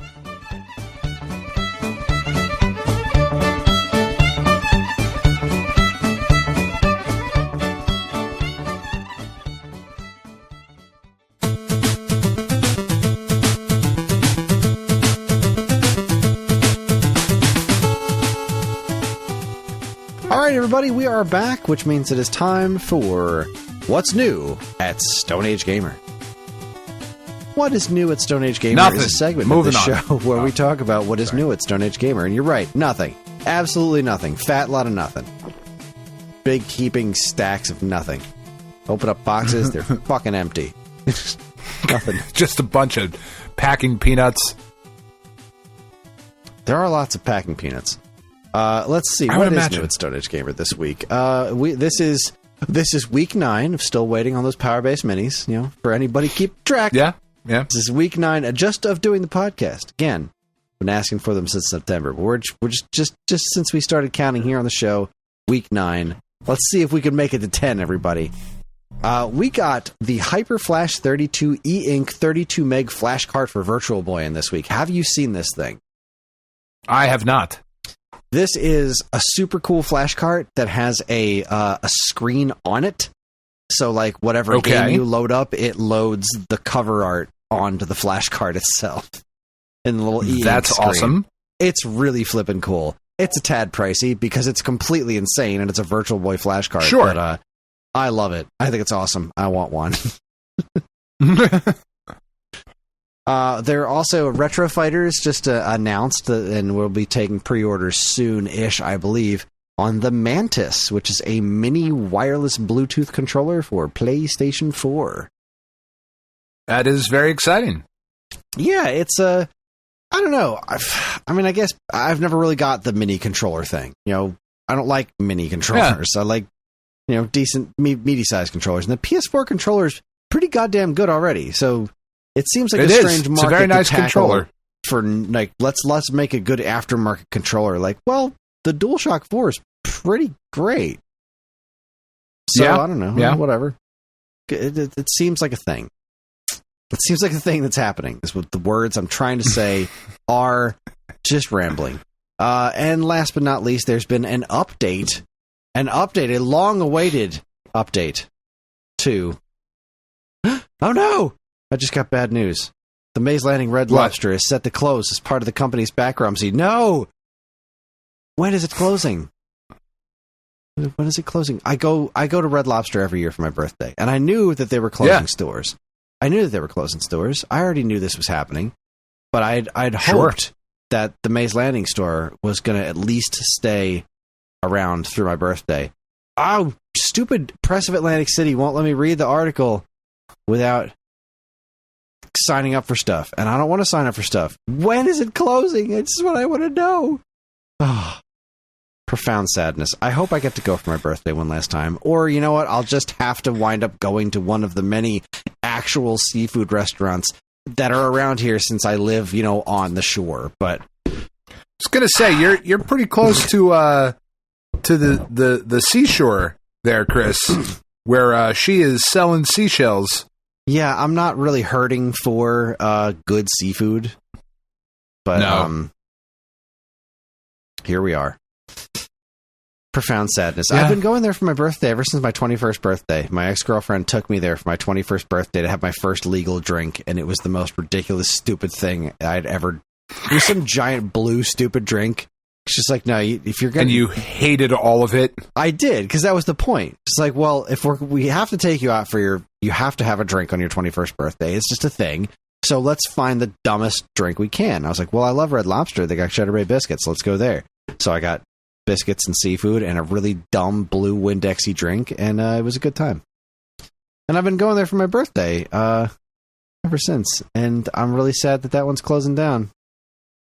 I really hope that they're still around like a week from now so that I can go there and get my birthday dinner. Oh, what the hell was I saying? Right, Trog Tech. Red Lobster. Oh, let me bring up the actual update so I know what the hell I'm talking about. So, speaking of Kickstarters that have gone through very, very long times, Trog Tech was doing the N64 Funtastic series shells. There's finally some light at the end of the tunnel with these things. They got pictures from the factory of all the parts, like they're done. They put the shells together, and these pictures are gorgeous. Like, these things look really, really slick. I can't wait to see one in person. They're just working on the boxes, but it looks like if everything goes according to plan, Stone Age Gamer, it says for the Trog Tech update, it says, we've come to an agreement with Stone Age Gamer to handle fulfillment of all the Kickstarter orders since they are better set up to process these as quickly as possible. After receiving the shipment, they said they would expect to have all Kickstarter orders fulfilled within 1 to 2 weeks. So we are looking at, theoretically, barring any other disastrous delays, that we'll be able to get these things out to Kickstarters by late August or early September. That's awesome. It is awesome. It is dreadfully past due. But this is one of those... But that's not you guys. It's not us. It's just been a lot of thumb twiddling, waiting for the factory to finish doing the work. And that's been very unfortunate. Nothing could be done about that bit. Yeah. And at least they've been... Yeah. Correct me if I'm wrong. They've been pretty upfront and honest about what's going on. They have been. Right? They've been upfront and honest about it. They haven't been doing as many updates as I personally would have liked to do. Sure. But, the reason's always been like, there's nothing to say. Like, we have absolutely no new information. We're just waiting. We sent them an email and they said, we'll get back to you. Like, that's not a Kickstarter update. Right. And I don't know, I would have personally erred on the side of like, well, then I would have just said that. Like, I would have done at least once a month, since it's been so long overdue. But that's just me personally. I think they've been handling it just fine. I know they're more frustrated than anyone else. I can't imagine they're happy that this has taken this long. But it does look like the shells will be worth the wait. If these pictures are any indication, they are fucking stunning. But yeah, so that's a thing. That's an update that's happening, and that is what's new at Stone Age Gamer this week. Which means it is time to roll up our sleeves, because it's time for my favorite segment, your favorite segment, everyone's favorite segment. Strap in for Week Old News. Welcome to Week Old News, where we talk about all the news that was dramatic. New a week ago. I'm a very dramatic person. First story comes to us from IGN. Hundreds of stolen playdates worth $400,000 found after being hastily dumped at a local restaurant. I saw the part that stuck out to me was restaurant. Yeah, so Playdate tweets out a couple days ago on May 30th. May 30th. Did you hear the story about how $400,000 worth of Playdates were misdelivered by FedEx to a construction site near a warehouse, and then someone just stole them? Seriously. Well, guess what just got hastily dumped at a random restaurant this morning? Welcome back, stolen Playdates. What? Yeah, that's an awesome story. I'm glad they got That's them a great back. story. I'm glad that they got them back. That makes me happy. It is such a weird story. I would love to have one of these Playdate things someday. You know, I don't have the money, and I wouldn't use it very often, which is why I haven't bought one. But they're neat little things. It's just so damn silly.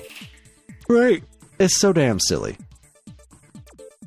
Considerably less silly, though, this story comes to us from IGN. Geoff Keighley, well-known composer for games of the 80s and 90s, dies at 58.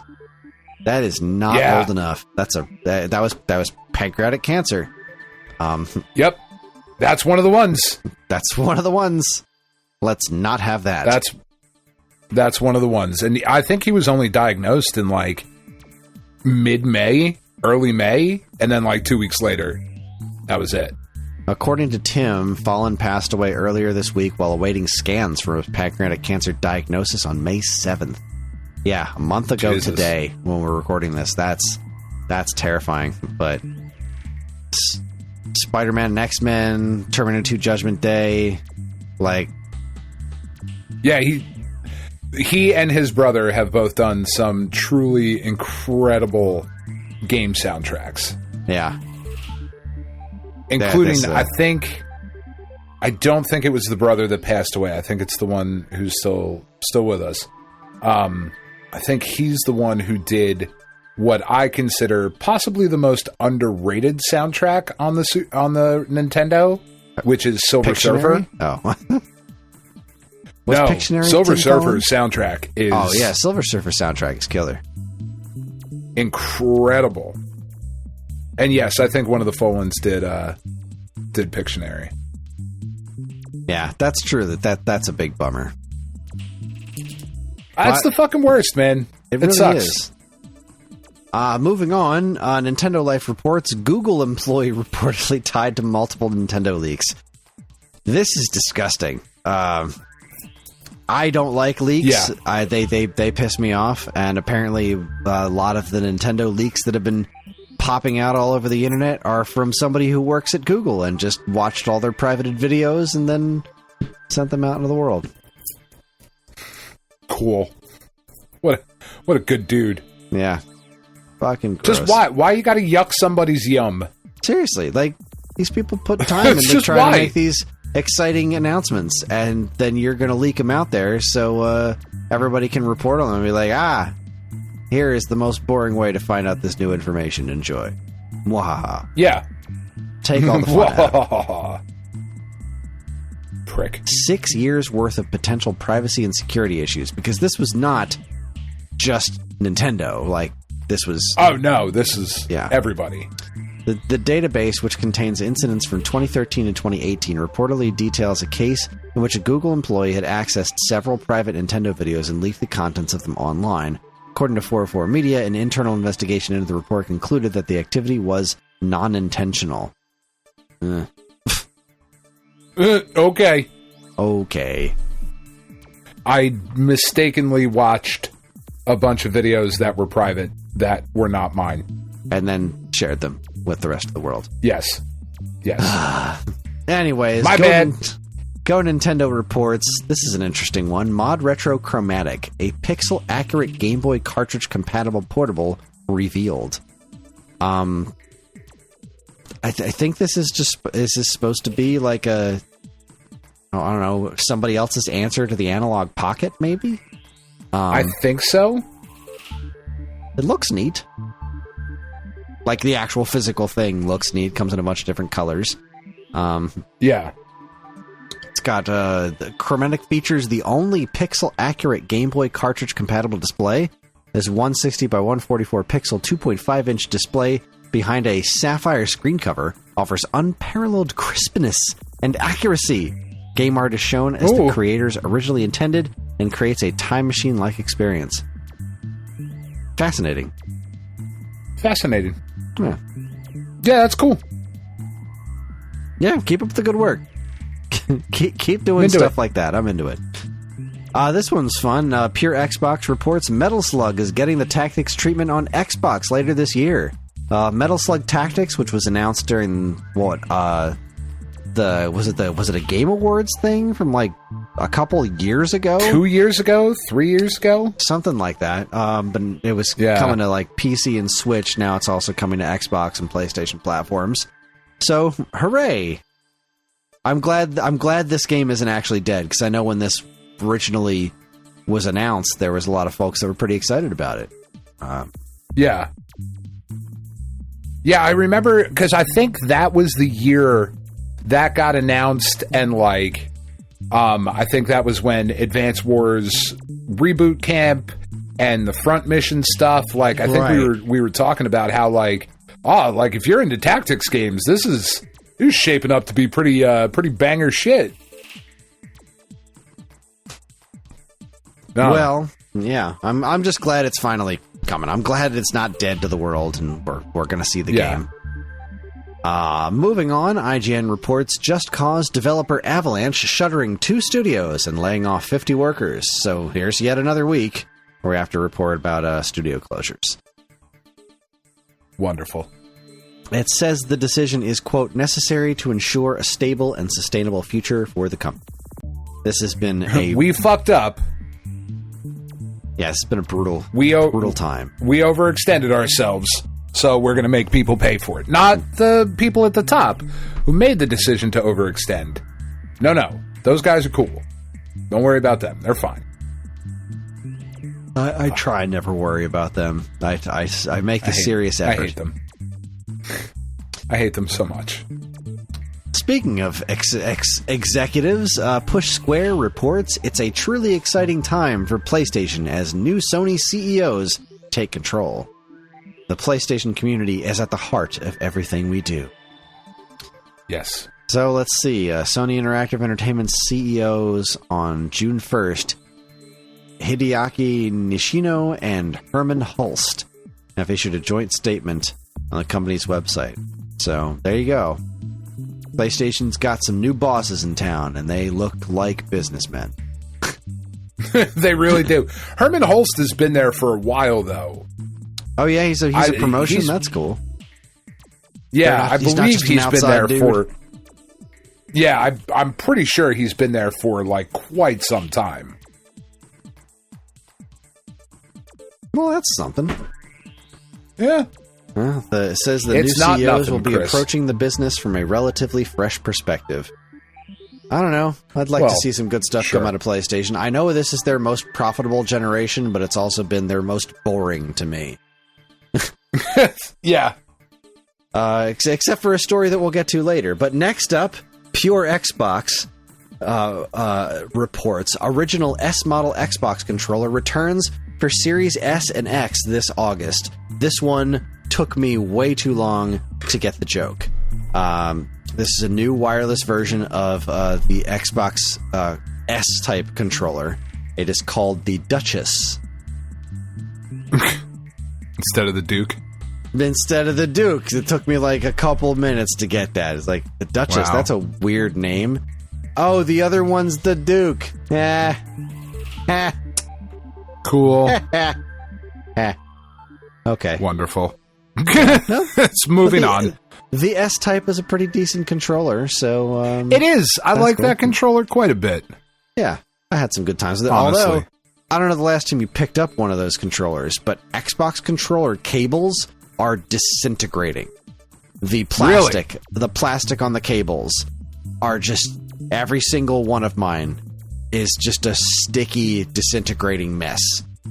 Huh. Because they use cheap That's plastic gross. for the cables. Yeah, it is gross. Which shouldn't surprise us, considering, the boxes the original Xbox came in weren't, even strong enough to hold the Xbox console. That is fair. Yeah. That is fair. Kotaku reports, following Fallout, Amazon Prime announces Yakuza TV series. Like a Dragon. That's pretty cool. Yeah. It seems like a brand fit for a TV adaptation. And the Fallout show was really good. So... I gotta get to that one, too. Yeah, you do. That was a great show. I've never experienced any interest in the Like a Dragon series, but I never really experienced any interest in Fallout. I was going to say, either. it's about the same amount of interest you had for Fallout, so... Yeah, exactly. So, what the hell? I'll give it a go. Let's see what it looks like. I will watch the trailer and make my decision from there. But, yeah all right. Let's keep this trend up of good video game adaptations to TV and or movies. I'm into it. Moving on. Retro RGB. Retro RGB posts Rodland official re-release. I can't say I'm familiar with Rodland. I don't know what that is at all. It's a Famicom game, and it's getting a release for NES and Game Boy. Let's see. Retro RGB is not super confident, it seems, that these are going to be built extremely well. But it's some sort of old Jalico game. It looks neat. I watched the trailer. It looks like a Famicom game. The trailer is the resolution in the trailer is awful. I don't know who put this trailer together. I think it's Retrobit. But yeah, you watch the trailer. It's just the game looks pretty cool, but the actual footage looks awful. I'm not sure what's up with that, especially because it's you get this weird low resolution stuff, and then all the words on the screen are really high resolution. So the whole trailer is just incredibly jarring with all these weird resolutions. That's weird. Yeah, it's weird. It's weird. But not nearly as weird as this next one. Kotaku reports IKEA is hiring people to serve digital meatballs in its Roblox store. I read this story and I still don't understand it. Apparently there's an IKEA store in Roblox. So I don't buy fake IKEA furniture and build it in Roblox? What and what good does meatball? You can't eat digital food.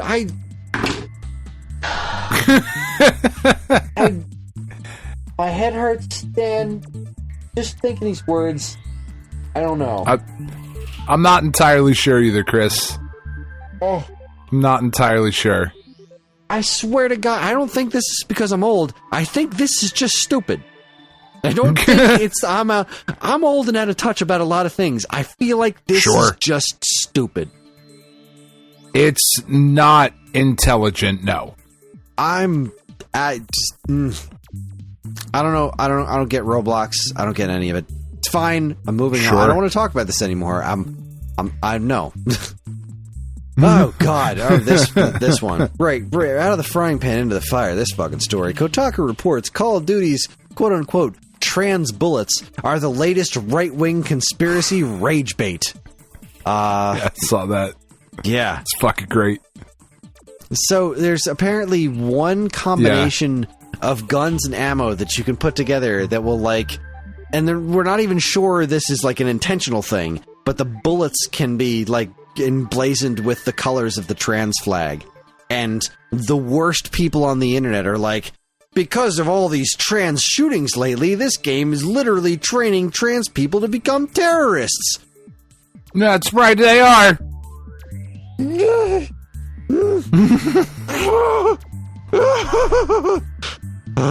And this is why I need to get off the internet. I don't have the words for the sheer quantity of stupid. No, it's real fucking dumb. It's real It dumb. really is. What I fail to understand, and we'll talk about this later when we get to some of the conferences and stuff that happened. But like, here's ultimately the part I don't get. It's not for you. If somebody who's trans wants to play that game and they want to use these trans bullets, which is like, but whatever, it's not for you. So just don't. Yeah, it's There you Call go. of Duty. It's Bro Dude War Simulator. What? You don't need to pay attention to this. You just don't. You just don't. You just It's don't. fine. I don't see you guys out there like getting fucking angry at like unpacking. Like, oh, fucking woke video game media is trying to get men to fold their clothes. Fucking unpack their houses. We all know that's a bitch's job. Like, just stop. It's just not for you. That's all right. Not everything's for you. It's fine. Move on with your day. Next up, we have from Push Square reports showing a trailer at Geoff Keighley's Summer Game Fest reportedly costs $250,000 for 1 minute. Yeah, it tracks. Yeah, so I never really thought about the expense of, like, what does it take to get your game in these showcases? And, like, do people vie to get them into the showcases? Or is it just like, hey, these are the games we want to promote, let's work on partnering together and we all make money? But I was seeing lots of comments and things related to this from people who work at these indie companies are like, yeah, we couldn't even pretend to afford to get on a show like this. Yeah. So that's just out of there. I don't think that's all that surprising. No. Though, like, considering, yeah, and not to defend Geoff here or anything, but they do need to pay for the venue and pay for the people that are working there and pay for the bands. Like, it's not exactly like they're not just doing this for free. There's a way to do it that wouldn't cost nearly as much money, but he's trying to make a thing. You know? He is. It's okay. He's trying to gleefully dance on the corpse of E3 to make a thing. And that costs money. But in the same token, Day of the Devs, the indie shit that they show right after Summer Games Fest, is completely free. Indeed. So, like, okay, you weren't on Summer Games Fest, but that's not where the indie games are shown. Like, I'm not sure I'm not sure there's a thing there. Yeah. Other than I just, like, it costs money. Like, but yeah, of course it does. It's an expensive thing. Things do indeed cost money, says shocked sure do. human. Next up we have from Time Extension reporting Alien Abduction is a new Atari 2600 cart from Activision Legends. Audacity Games. The audacity. Several years ago, Audacity Games popped up of, like, Gary Kitchen and a handful of other ex-Activision devs to make new Atari games, and they made Circus Convoy, which is apparently a really cool game, and they're like, and here's a couple other ones that are coming soon, and that was years ago. Yeah. But we're finally getting another one, and it looks pretty neat, as far as Atari games go. Alien Abduction. So that's cool. That's pretty awesome. Yeah. This is from John Van Ryzen, who did Hero for the 2600, which is one of those, like, really great late Activision 2600 games. So it's pretty cool. Yeah. Clearly, you have a lot to say on the subject. So. Sorry, it's a new Atari game. Sorry. Yeah, no, that's fine. Zoned out there for a second. Sorry. My bad. Next up, sorry, just give me a second here to bask in this one. Okay. Earlier today, I received this is a first-hand one. This is me reporting news. I received an email that my beloved Hatch Tales, my Chicken Wiggle. Oh, that's right. It's been delayed again. Shock of shocks. Imagine my surprise. It's been delayed until August 23rd, we think. I mean, who knows, really? Sure. No, apparently, definitely. On June 21st, when the release date was supposed to be this time, they're going to do some sort of deep dive video showing off all the amazing new things involved. As you can imagine, the Kickstarter backers are thrilled with this news and have been posting their comments in kind, knowing full well that nobody at a TUI is going to read any of that stuff. No, they're not. No, they don't care. They really don't. I cannot shake the feeling that this all could have been avoided had they just made the game that they had said they were going to make in the first place. Yeah, that seems like a way to have done it. You know, that could have been in and out, done. Yeah, it seems. Well, I mean, you see, Chris, you just don't get it, though. It's just not that simple. Because you're not a dev, obviously. So, it's okay. Yeah. But Jules Watcham is that guy. Just don't fucking Jimmy me, Jules. All right? This thing's going to come out by the time Switch 2 is out. It's going to be a Switch 2 launch title. That's what the next delay is going to be like. We've delayed the game because we want to be first on Switch 2.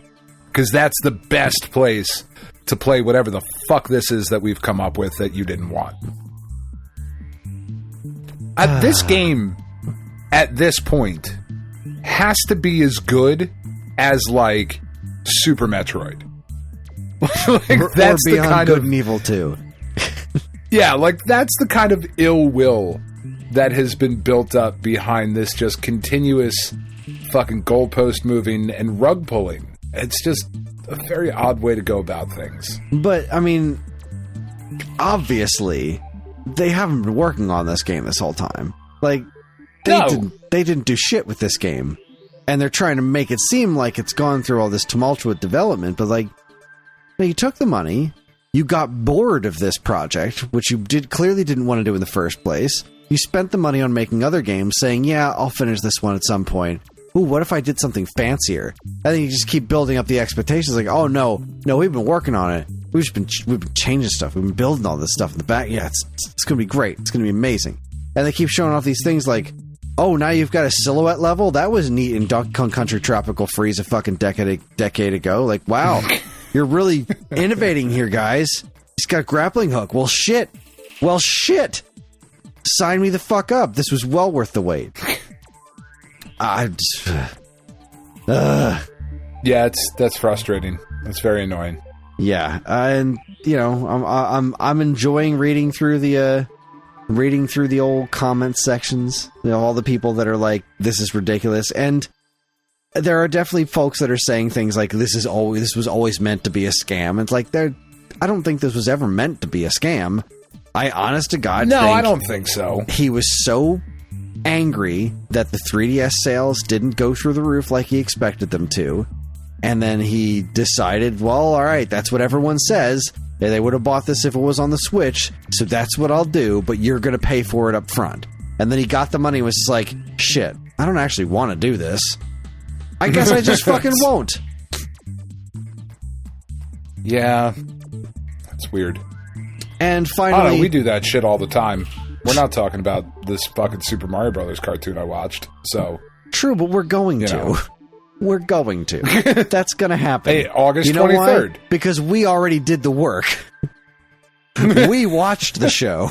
I watched it earlier today, like a fucking jackass. I tried to get it to load up on the too. I tried to get it to load up on the Plex, but there was something going wrong with the names, and I couldn't find the episode, and it was taking forever to load. So I went and found a shitty grip of it on YouTube. It was really hard to watch, super resolution. My eyes are killing me. 2 minutes before the end of the episode, I remember, shit, I have this show on DVD. I could have popped in a fucking DVD at any time and watched this in crystal clear clarity, and I didn't, because I'm a jackass. I mean, you didn't miss much, Chris. Didn't I, though? Anyway. I really wanted to see just how the hideous details on the Koopa Kids. We'll save it for the show. We're gonna have that conversation when Dean's here because I want to hear his suffering too. We'll have that conversation when Hatch Tales comes out. Yes, we will.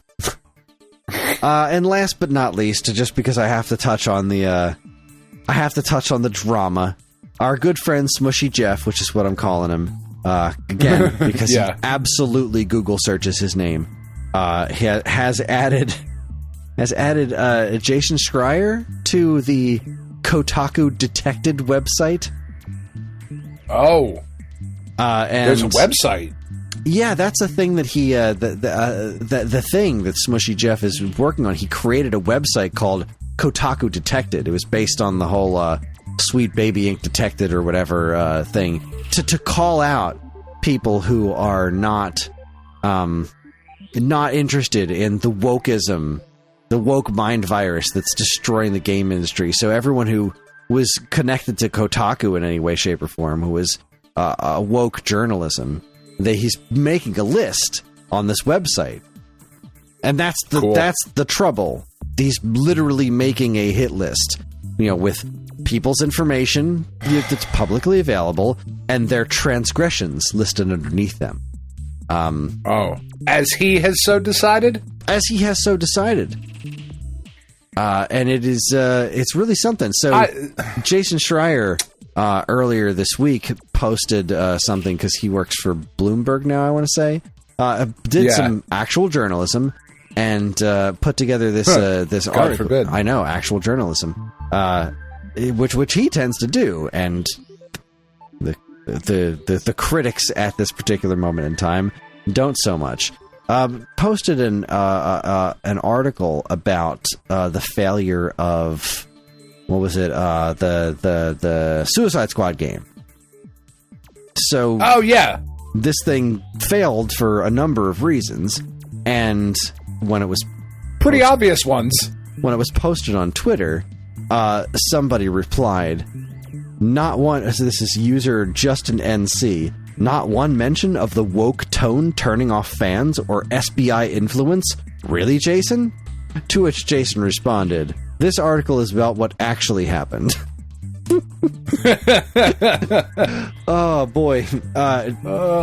To continue, the response was, right, so it didn't have any effect on development behind the scenes, hiring practices, or turning off millions of fans. Do you not remember this game is what kicked off the SBI drama to begin with? Not to even mention, it is negligent, absent journalism, dishonestly so.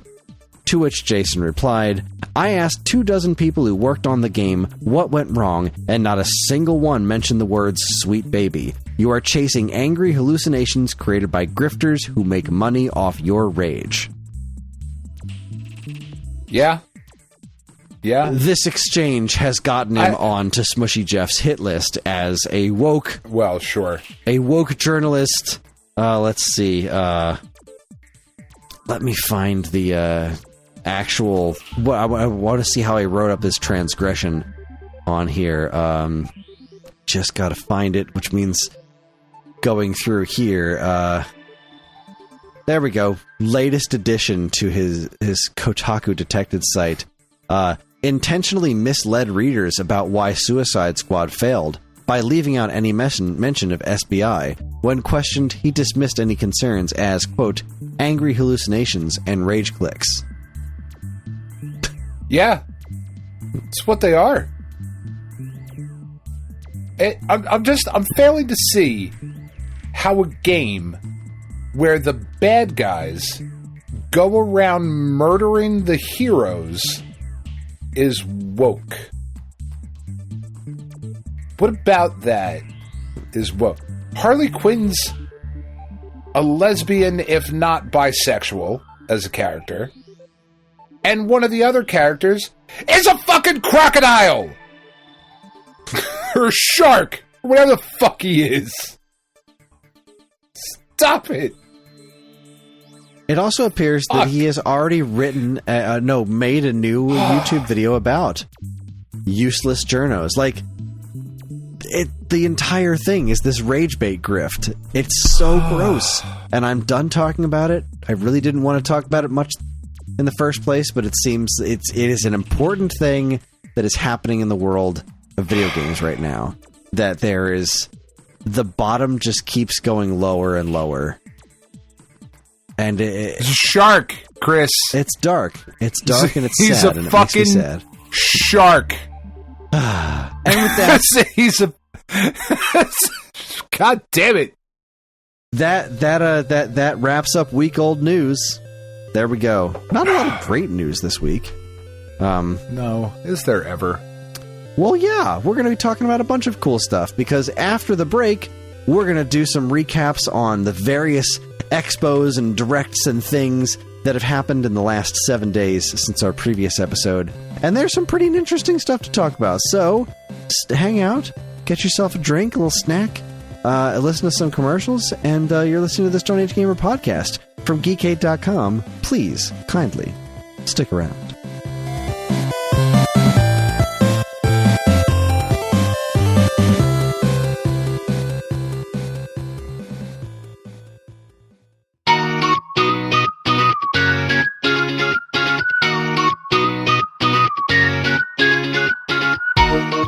Hello, nerds.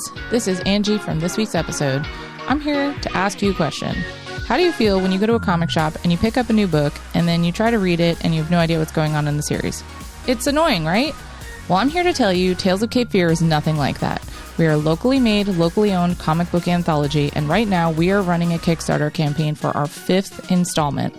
This project has been an entirely volunteer-based project made with love, dedication, and a whole lot of tears, but mostly joy, and we'd love to have you back this project. So please feel free to check the show notes, check out this Kickstarter, and share with your friends. Even if you don't back, sharing means everything. Sharing is caring.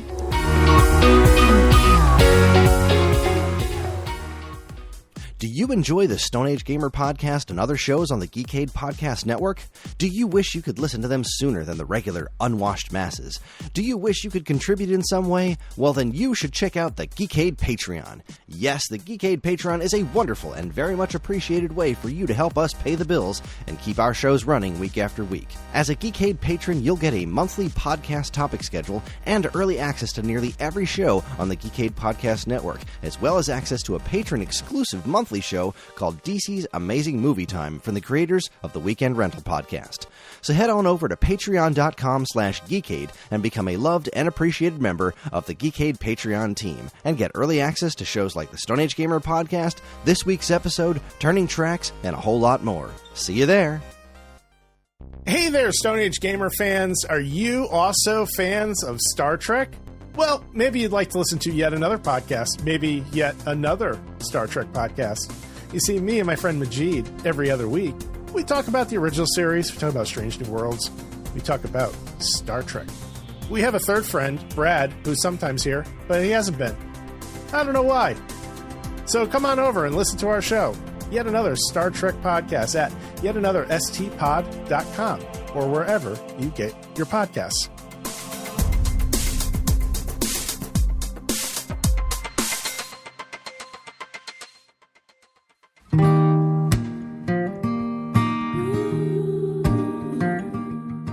We are Safe at Home, the leading dog rescue in the heart of New Jersey.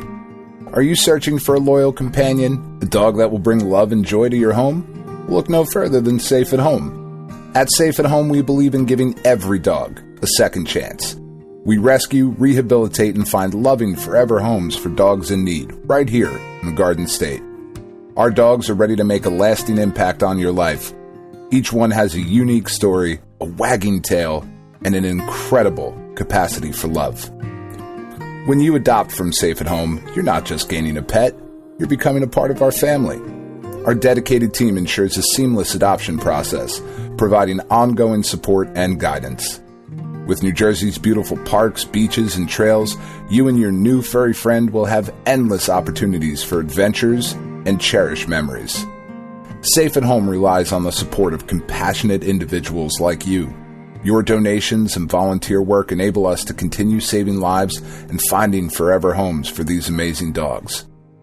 Join us in creating a safer, happier community for dogs in New Jersey. Together we can make a difference and give every dog the chance to feel safe at home. Visit our website or call us now to learn about how you can be a part of the Safe at Home mission. Safe at Home, because every dog deserves to be loved and protected. www.safeathomerescue.org.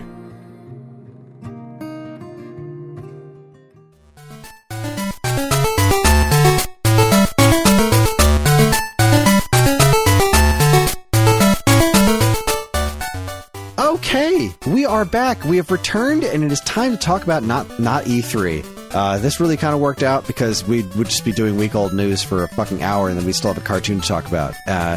And that's just not going to work for us. So we're going to go through, talk about the various showcases that happened this week, of which there were 1, 2, 3, 4, 5, 6, 7. 7 this week.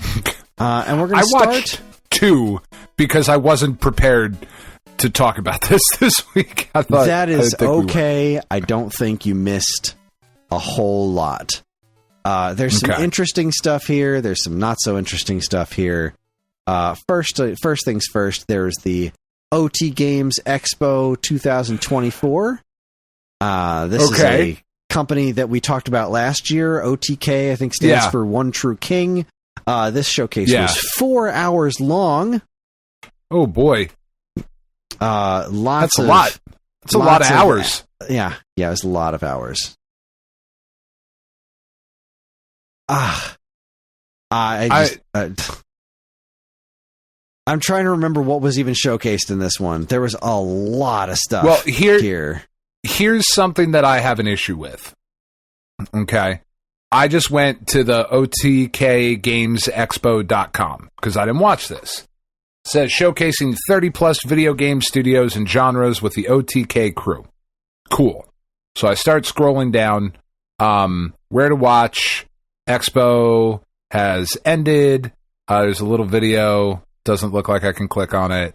There's Cash App, a bunch of different ads. The 2023 Games Expo is down there at the bottom. There's a list of pictures, our favorite moments from last year. So on the front page of their OTK Games Expo, there's literally no information about the games that were presented this year. And then, nope, nothing over here. And click at other different links. Maybe if I click on the 2024. Oh, there we go. Okay. So you have to go to past game expos to look at different things that have been, that were talked about. I think this is, I'm trying to find the stream that I watched because I went through and timestamped it. Okay. Because I think it was this one that was just like, there were absolutely no timestamps for any of it. And it just seemed like this is impossible for anyone to get through. So I'll do it. I got to watch this shit anyway. So it wasn't the Guerrilla Collective one. Now I'm trying to find it. Yeah, okay. So let's see. Which... yeah, it's the IGN Games one. So where is... I went through. I put in the comment. There it is. I timestamped every one of them, and it seems to have gotten a handful of likes. So I guess you're welcome, people of the world. Yeah, this was the. Which one was I looking at? This is just. Oh, so this is the. I was looking at the IGN one, not the IGN Games one. So the IGN Games one is the one that I timestamped. So I went through this whole thing. This was I don't know, vaguely endearing from time to time, but it was mostly cringy. Like it was very, very, yeah, cringy is kind of the only word I can think of for it. It was just kind of like, here's a bunch of folks saying yo and wearing blazers over t-shirts and stuff. Like, really just the whole thing was just here's what we thought E3 was years ago, like the worst of E3. Right. tagged together with like, really, you're going to put this whole thing together with all these games and not timestamp any of them. It was it's a little really weird. annoying watching things and being like, okay, wait, which game is this again? What's this game called? I forget what this game is called because it just wasn't well organized. It was a poorly put together show all in all. And I can say that because other shows were very much not that. But there was a couple of games that I thought seemed fairly interesting in here. Something called Big Boy Boxing that like had legally distinct King Hippo in it. You don't get to see any gameplay at all, which was kind of obnoxious. Yeah. Splody looked kind of interesting. Splody is a little 2D, indie game side scroller thing where you,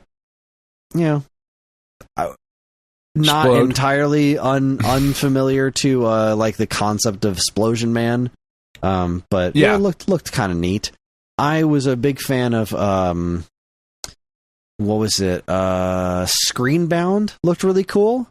This actually got shown off. I saw that today. It was in Day of the Devs. Yeah, that got showed off again in Day of the Devs in more detail. But it was shown off here first. This is a really interesting concept. It's like a first-person game, but you're seeing it through a 2D game from someone holding a Game Boy in front of the camera. It's really neat. I'm very curious about this. Yeah, that looks kind of dope. Hope it comes to consoles and I can futz around with it. There was also one of these bird games, Just Crow Things. I just watched a little. There's clips on the website. I clicked on that one. That one looks pretty cool. Yeah, this is from the people who did Unbound Creations. They did a game called Rain on My Parade, which has been on my Switch wish list for a little while now. It just looks I really remember you talking interesting. about that. Yeah, and so this new game from that company, and it looks ridiculous. That's kind of neat. That is just about all that really stuck out to me off the top of my head. This Rah Rah Boom looks pretty interesting. Fast-paced 4-player co-op beat 'em up following a team of ninja cheerleaders from space. Right. That looks pretty cool. I liked the concept. I can't say I was all that into the visuals. Like, it just, I don't know. It doesn't seem like it moves very well. But, we'll see. Oh, this Akatori thing looks kind of cool. The Metroidvania with the girl with the staff. Oh, right. Some of the, like, staff tricks look pretty cool to, like, move around the level. I don't know. That looks kind of neat. There's a lot 4 to hours take is in too here. fucking much. Yeah, there's a lot. Who's watching that? It took me a while obviously, I didn't watch the whole thing. I skipped through most of it. Like, I was just scrubbing it. It took me about an hour to get all those timestamps put together. Yeah. I don't know. This is one of those things like, what is OTK? Like, who are these people? They don't cross into my life at all until E3 time rolls around, until Summer Games rolls around. And then we never think about them again. Never think about them again. I don't understand who they are and what their purpose is, but this whole presentation could have used work. Like, aim for some more quality over quantity here, fellas. Yeah. I did like this dev for hire thing. That was kind of a neat thing that they did in the middle of it, around the 2 hours and 15 minutes mark. They did this segment called Dev for Hire, because they were acknowledging that a lot of developers have been going on hard times because of all the closures, and so they highlighted a handful of developers that are currently looking for work. And that's pretty cool. Gave their resumes during the show, and that's pretty cool. I like that. Good on you. Yeah, nice work. So OTK, not my favorite. It was certainly a thing that happened. There was a couple of interesting things in there, but didn't really knock the old socks off. So, next up we have the Guerrilla Collective on June 6th. This is another one of those things that happens every year. Yeah. And let me see. I didn't take any specific notes on this one. I feel like this was actually a part of Summer Games Fest at this point. This was a bit more I think it is. A professional dealie here. We got Yuka Replayly. Fuck you, Play That's Mike. a good name. It's a terrible name, and I love it. just fuck you so much for that, Yuka Replayly. How dare you? It's just crazy to me that game's old enough to be getting a remaster, but here we are. Yeah. What was Deathbound? Nope. Yeah, party-based Souls-like. I'm out. Volgar the Viking 2 looked pretty cool. I was unfamiliar with the first Volgar the Viking. I didn't even realize that was a thing, but this game looked pretty sick. Yeah. I would give that a try. Is that okay? A lot of these look to be just PC currently. Yeah, currently. I think that is really primarily what this whole situation was. I don't really understand the game, but I love the name. What was it? Knights in Tight Spaces. That's pretty good. It's a bunch of knights fighting in tight quarters. Okay, but it's like a card-based thing. It's weird, but I like the concept of this one. Definitely not a game that I would play, but certainly seems like a thing. SteamWorld Heist 2 got some new information. The fucking lunatics, the absolute unhinged, crazy people at Night Dive Studio just keep looking at the 3DO library and be like, you know what? Let's do this one again. We could do some more of that. Killing Time Resurrected. Like, oh my god, it looks ridiculous. Because Killing Time is ridiculous. It's freaking first-person shooter 3DO, and they're remastering the thing in high definition. It looks amazing. It looks terrible, but it looks amazing. I love that. I'm so glad the studio exists. Bless your hearts, Night Dive Studios. But after that, we did Toomba Special Edition, which I didn't realize was coming to other platforms.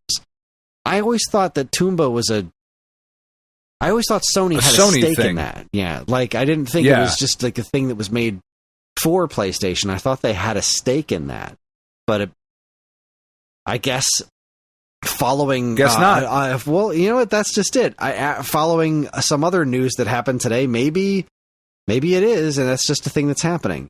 But I've always wanted to play Toomba. I've always heard that it was a pretty fun... That's pretty cool. ...platformer. So, sure. I'm glad this is getting a re-release. This is a Carbon Engine one. It's being published by Limited Run. It's coming to PS4, PS5, Steam, and Switch. So let's see. Let's see what I can learn here. There's little credits here at the bottom. Whoopee Camp Company Limited has the the copyright. Switch the trademark on Nintendo. Blah blah blah. Steam logo. Yeah, this is just talking about the logos. I'm very curious what this boils down to, because I was just recently putting together a list of a Sony IP for a project I'm working on, and Toomba came up as being listed as, a PlayStation property. I'm very curious about the actual ownership of this, but like I said, I always thought it was, but as did I. But hey, it's coming to Switch, which seems like a real great fit for it. That's a place where people play these kinds of games. So, Project Tides. Project Tides is interesting to me. This is the one, I think, from the developer of Slime-san. Okay. Yeah. The Slime-san and Demon Turf. I didn't really like Slime-san. So, this game didn't hold a lot of luster for me, but just looking how far that development studio has come, of how simple looking Slime-san was, and then looking at this, like, that's a really fun evolution to see. They may not make games that appeal to me specifically, but I gotta say, I'm rooting for them as a developer. It's how could you not?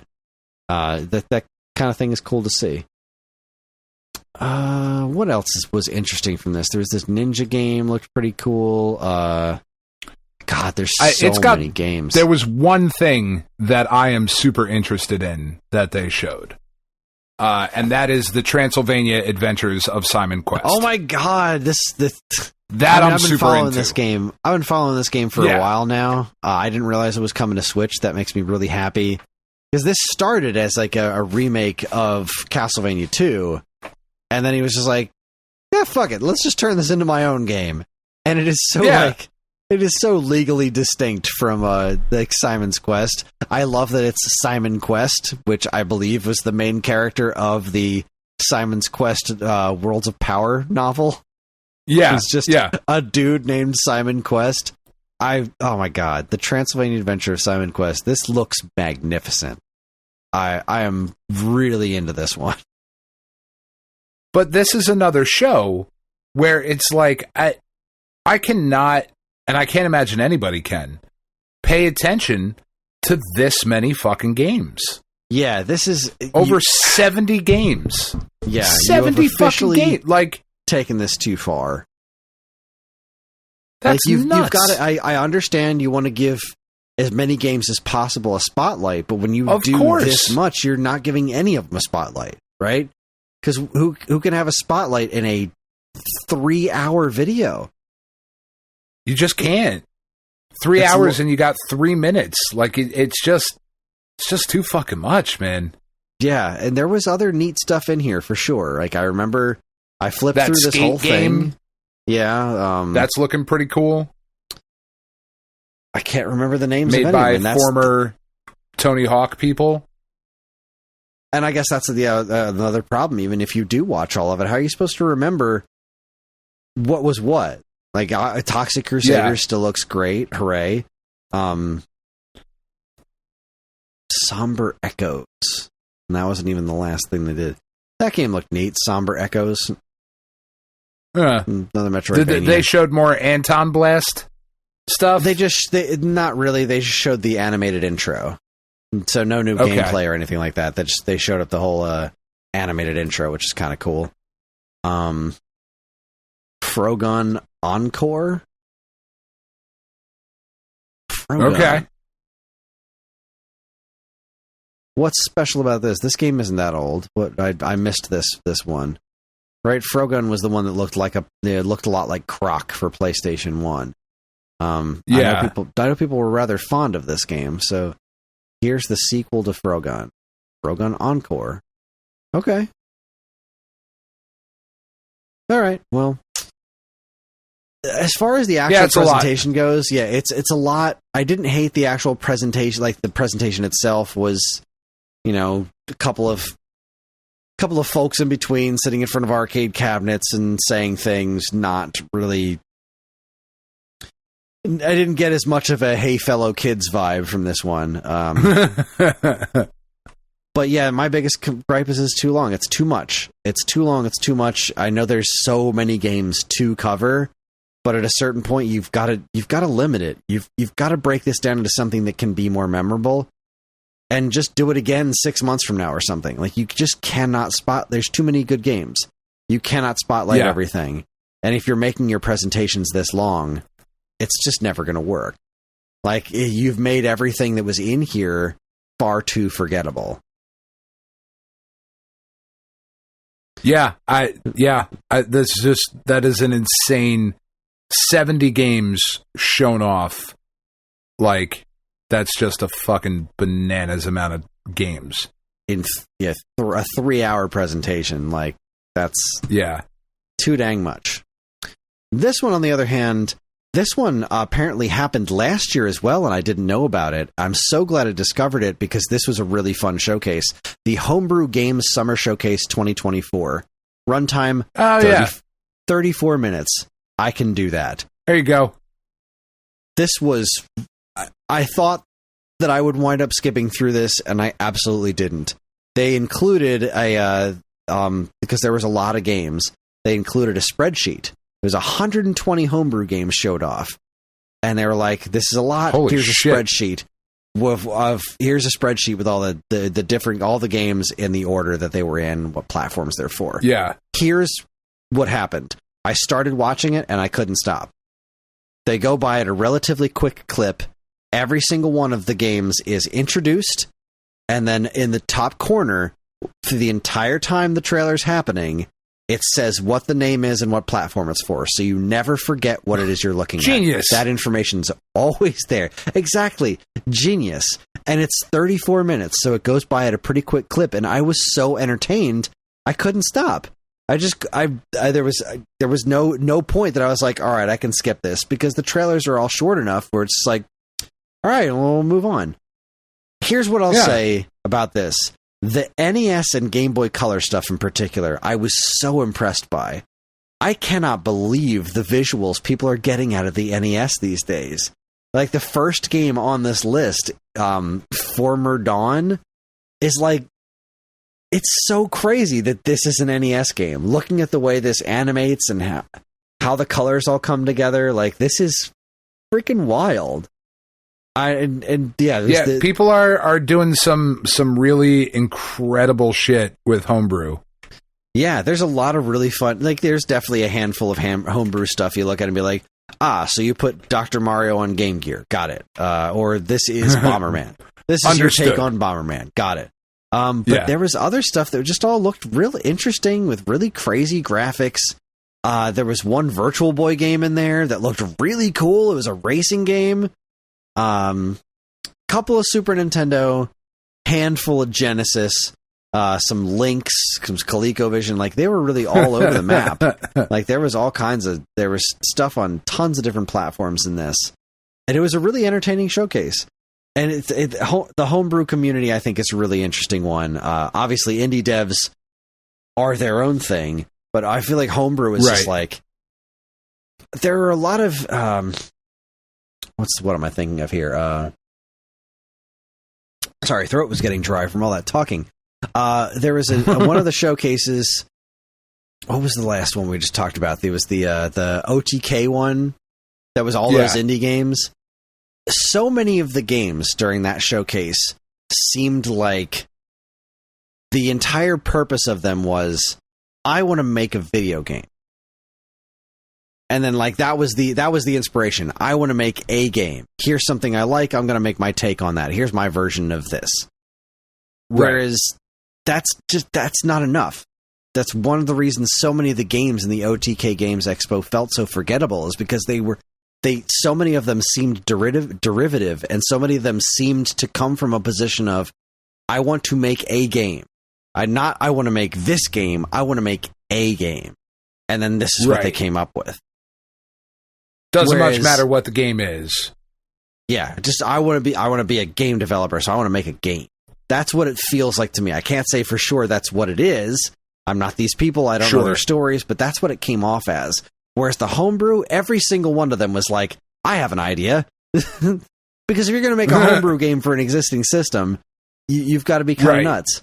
Then you wind up with stuff like Seesaw Space Security Squad for Genesis, which is like Space Invaders on a seesaw, which is fucking ridiculous. I love it. No, that tracks. I wish I could remember, what's this one? This robot, Fall from Space for Game Boy and Game Boy Color. That one was really cool. A lot of them looked kind of bland and boring to me, but just because they're not my style of game. This Discrete Orange game for Game Boy Advance looks really weird. Like, at first I thought it was like, why is he moving like that? Oh, that's the actual gameplay is built around the fact that he moves like that. Like, you move because he's discrete 3 tiles at a time, and so you have to like kind of plan ahead on how you're going to get into these different areas because you don't have like a specific attack or anything. It's weird. It's a weird game.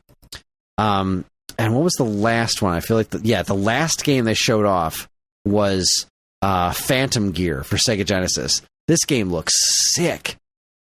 This game looks really freaking cool, and I hope it winds up getting ported to other modern platforms other than Genesis, because this game looks ridiculously cool. That one, I think we've talked about that one before.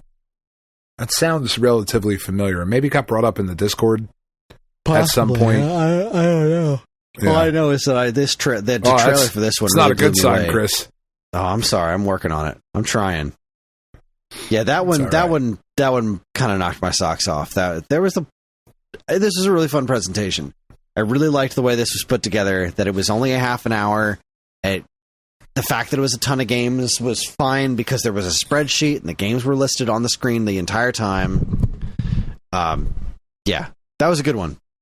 Homebrew Games Summer Showcase 2024. I'm sad I missed it last year. I will not be missing it again. Nice. Then we had June 7th. That was today. Started with earlier this morning, we got the Accessibility Showcase, which they've been doing those for a couple of years now. Yeah. Not there. There's usually never any games in there that I'm like, wow, that looks super cool. I want to try that one out. What I find so fascinating about this is, number one, it's not aimed at me. This is aimed at people who are looking for games that with accessibility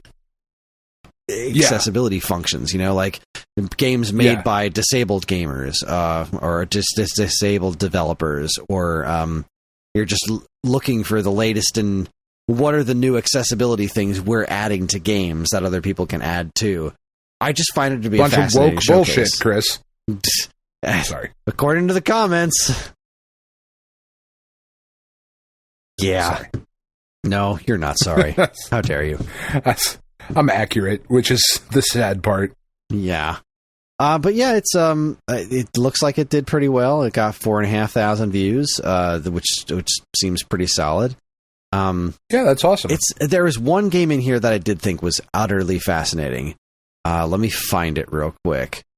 All right, this was called Periphery. So this game is a first-person Metroidvania that is designed to be able to be played only by listening to it. Like, That's wild. Right? That's crazy to me. The visuals of it are extremely minimalistic. It's just like a bunch of dots, but you can tell what the landscape is. But apparently, everything you do in the game, you should be able to do just by, like, if you're completely blind, you can play this game, which I find fascinating. That's awesome. This is a really, really interesting concept for a game. So, yeah, there wasn't anything else in this showcase that I looked at and said, yeah, that's the game. That's the next one for me. That was the one that really stood out to me. But other than that, it was a fascinating watch just because of all the, this is how technology has advanced in the world of accessibility issues. Yeah. That's really awesome, though. Yeah, I like the showcase exists. Laura Kate Dale, the host, she said that they were going to try to do a winter one as well, just to kind of see if doing 2 of them a year is sustainable. And honestly, I hope it is, because I think this stuff is important.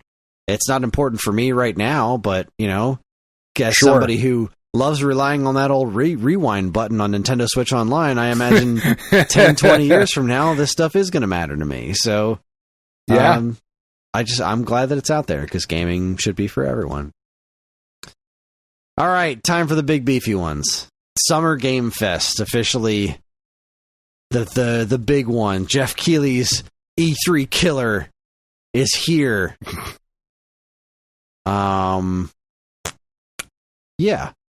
It was actually a pretty fun show. I enjoyed it. It looked like there were some quite surprising things. Yeah, there were a couple of surprising pieces here, and I'm trying to find the actual. I guess I could look at the GameSpot's version of it, but so there's no like list breakdown of everything, or maybe there is. Maybe somebody's written that up by now.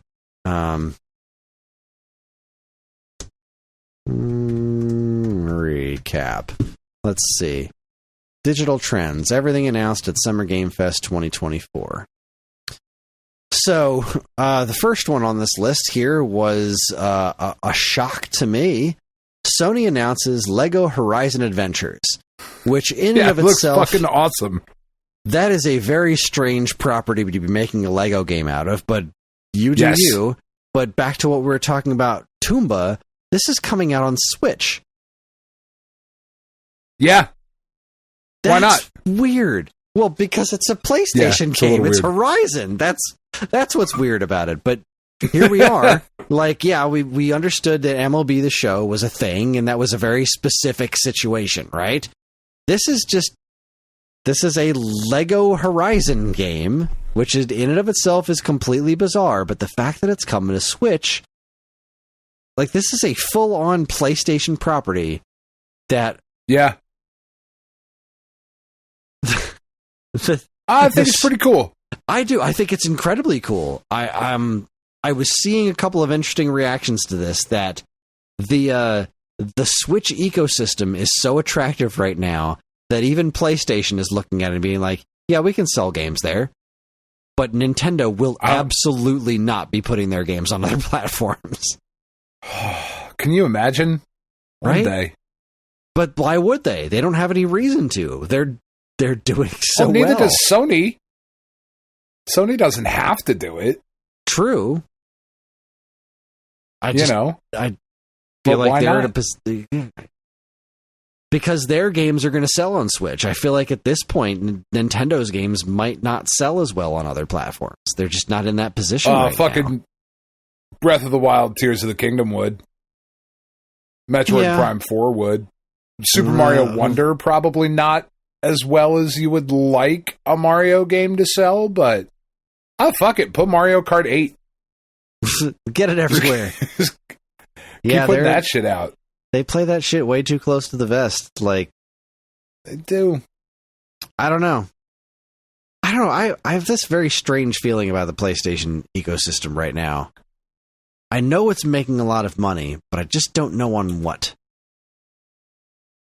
Yeah, I mean, it's had some pretty huge titles, right? Like, I know that this generation has not been the most exciting generation for Mostly PlayStation. because most of the biggest games are also still on PS4. Yeah, There's still that's PS4 really games. the thing. We're years into PS5, and there still isn't like a lot of reason to update from the PS4. Yeah, there still isn't. Really not. There's really not, unfortunately. But like God of War Ragnarok, pretty huge fucking deal. Spider-Man 2, pretty big fucking deal. Last of Us 2, like pretty big deal. Also all available on PlayStation 4. So, It's very strange. Then we got the announcement of Civilization 7. Again, I've never been a Civ person, but this is coming out on fucking everything. PC, PS4, PS5, Xbox One, Xbox Series S and X, and Nintendo Switch in 2025. So yay, Sid Meier's Civilization. Keep making those games. Blumhouse is becoming a game publisher. Wow. Alan Hold on. Wake. Sorry. Time out real quick. I don't know how entirely accurate this is. But let me just... Okay, so I will take off Spider-Man 2. Astrobot coming out in 2024. Astro's Playroom. Dark Pictures Switchback VR. Demon Souls 2020. Destruction All-Stars. Final Fantasy VII Rebirth. Horizon Call of the Mountain. Marvel's Wolverine, which is not out yet. Quantum Error, which I don't know what that is. Rise of the Ronin. Silent Hill The Short Message. Spider-Man 2 and Stellar Blade. Those are the games that are only available on PlayStation 5. Wow. That's not a lot. No. 5 years into the system. And again, this is from Wikipedia. This might not be entirely accurate, but there's 1, 2, 3, 4, 5, and Rebirth is going other places. 6, 7, 8, 9, 10, 11 games. There are 11 PS5 exclusive games because that's not the only Sony exclusives. Like we just said, they're available on PS4. But yeah, 5 years in, if there's only 5 like big titles that are exclusive, like why, unless you're like me and want to have, the most comfortable way to play it with the processing power and all of that, there's really not a ton of reason to get one yet. Anyway, yeah, no. Moving on. Let's see. Yeah, Blumhouse is becoming a game publisher. Alan Wake 2 DLC and physical version. Valorant is coming to PS5 and Xbox Series S and X. Monster Hunter Wilds.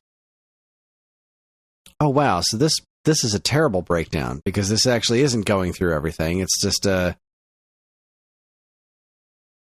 they were just like showing a handful of spotlights, and they didn't even pick out the spotlights that I thought were the coolest goddamn things.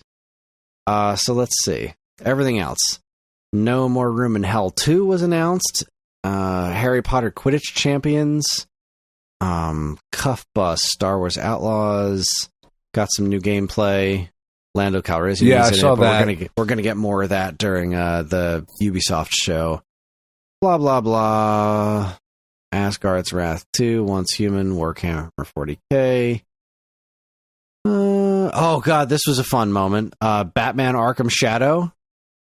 Yeah. Did you see this moment when they announced it during here? No, I just pulled it up. So What happened? They say Batman Arkham Shadow, the crowd goes nuts, and as soon as they say VR, there's an audible sucked all the air out of the room, like Batman Arkham Shadow is the newest blah blah blah coming to VR. Oh, that's exactly what happened to me. I was like, oh, why? No, stop it. Yeah, was all excited, and then I wasn't. Not gonna lie, you had us in the first half. Yeah, but it's a VR game, so fucking them out. Featuring Rat King. I didn't know there was a DC Rat King. I know there's the Turtles Rat King, but whatever. Yeah, maybe it's the same. There's Street Fighter 6 next to DLC Pass, which looks really cool. There's a very strange looking version of M. Bison. Elena from Street Fighter 3. He's been through some shit. Well, he died in the last game, so yeah. The fact that he's here is interesting. Elena from Street Fighter 3, hooray, but big ones, we're getting Terry Bogard and May, or Mai, however you say that's it. awesome. Oh my god, Terry's going to be in Street Fighter 6. I can't wait. Wait. That's really awesome. I mean, I'm probably not going to play it because I'm so out of that, but I love watching competitive Street Fighter, and I cannot wait to see some Terry Bogard competitive Street Fighter happen. I'm so into it. Yeah, that'll be dope. Fatal Fury, speaking of which, Fatal Fury City of the Wolves. It's had a new trailer and a 2025 release window. Some cool stuff. This one looks fucking... I've been saying for years, even way back in the 90s, that Power Rangers always should have had a Ninja Turtles arcade game style beat 'em up. That always should have been a thing, and it has always been confusing to me why that never happened. I am not a Power Rangers fan at all, but it just seems like the most perfect property, right? Especially the original Mighty Morphin Power Rangers, because they had those generic putty villains. There's your foot soldiers. Yeah. Like, it is so tailor-made for it. And they're finally making it. Digital Eclipse is making Power Rangers, Mighty Morphin Power Rangers Rita's Rewind. And it looks so good. It really does. So good. It looks really awesome. There's some really interesting, like, 3D sections. Yeah, like, because it's not just There's going to be something with a Megazord at some point. The Megazord looks like there's their first-person boxing matches or something when you're in the Megazord. Yeah. There's the racing segments that look like old Sega arcade games like Outrun and stuff. Holy crap. This blew me away. I was like, this is the coolest damn thing. I cannot wait for this to come out. We are truly in colorful, cartoony, beat-em-up renaissance right now. We really are. Like, between that and Toxic Avengers, like, what else? Exactly. What else do we really need? There's the G.I. Joe one, too. Oh, yeah. I forgot about that one entirely. And they all look great. That's the other one we need. Yeah. There it is. This was one of my favorite announcements. Among Us developer Inner Sloth announced that it's an indie game funding program called Outer Sloth, where they're using their success from Among Us. Great. Right. Fantastic name. But, like, they hit it big with Among Us, and so they're using that money to help other indie developers get the same chance that Among Us got.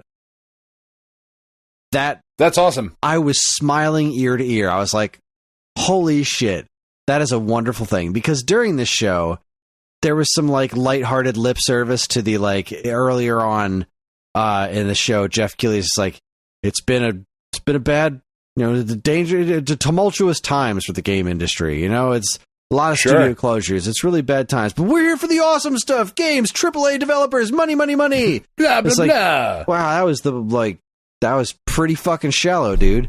But then these guys come up on stage, and they're just these wonderfully humble people that are like, we were lucky. This worked out great for us. We're very fortunate, and we're going to pass on that to other people. and that's great. That's really, really awesome. Like, legitimately, that doesn't happen often enough. Yeah. That's fucking great. Yeah, fucking great. And then they showed off the Among Us animated series, which I still don't really understand what that show's going to be like.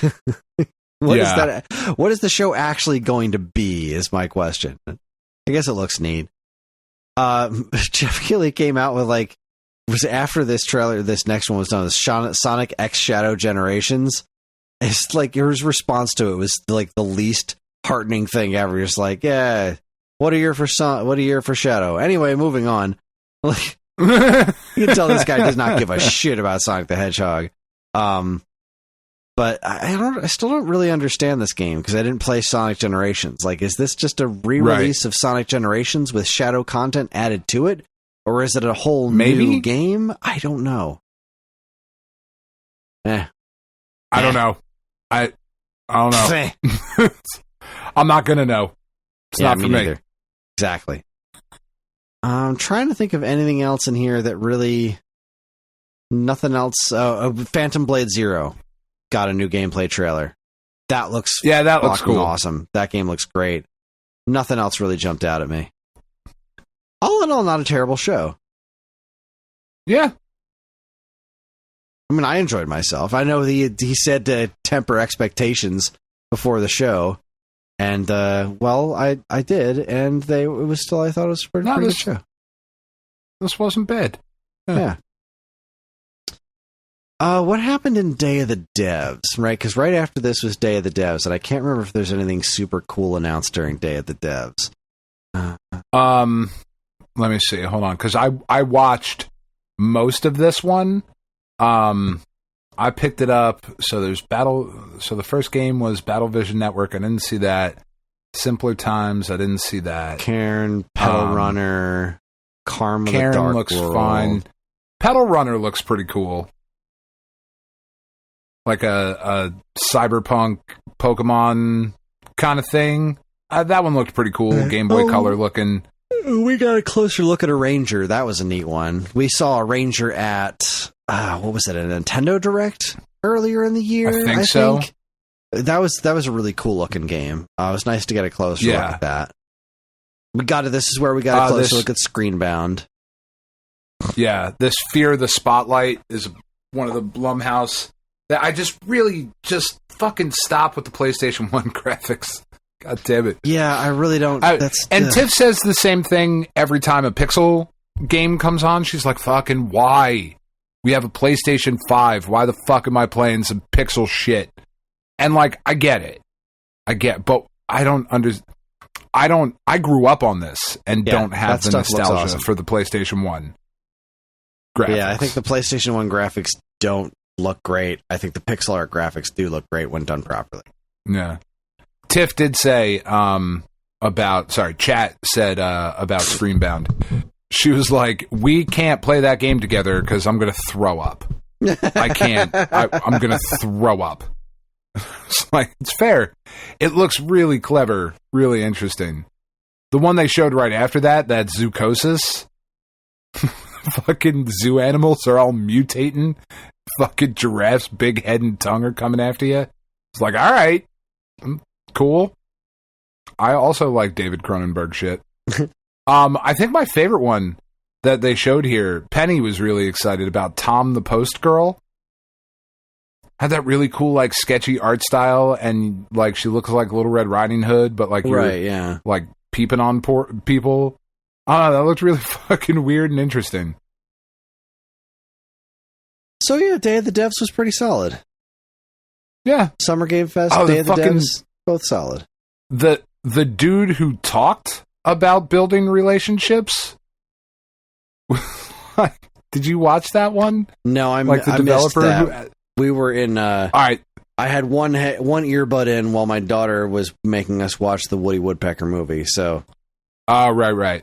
You should go back and watch that one because that dude was like, "This is fucking dumb." I don't know, what am I doing with my life? Oh, right. Like, the house. Yeah, I did see that. The one where house, like the house is rolling relationships. Around. Yeah. I don't know what that's all about. That looked pretty cool. This while waiting thing looked like the weirdest fucking game I've ever seen. I was kind of into the way this Phoenix Springs, the point and click one, I'm into the way that one looks. That it just looks really striking. And I think that was it as far as... Once Day of the Devs ended, it was supposed to be 8 o'clock starts the Devolver Digital one, but they spent an extra 10 minutes on an incredibly repetitive song. Like, it was a song from Cocoon, and it was like this dude was just jamming out, making it happen, but it was a very repetitive song, and it just kept fucking going. It just kept going. Yeah, Chad and I were talking about that, and it was like, this seems really easy to make. I'll just hit this button for like 7 minutes. Yeah, it was there you go. Not fun in Done. that moment. Oh my god. Yeah, I didn't like that. But then we got this year's unhinged nonsense that is the Devolver Direct. I hope they never stop making these. So the first thing I would like to say about this Devolver Direct is that I really need them to make a Volvi game at some point. I feel like it's almost funnier if they don't.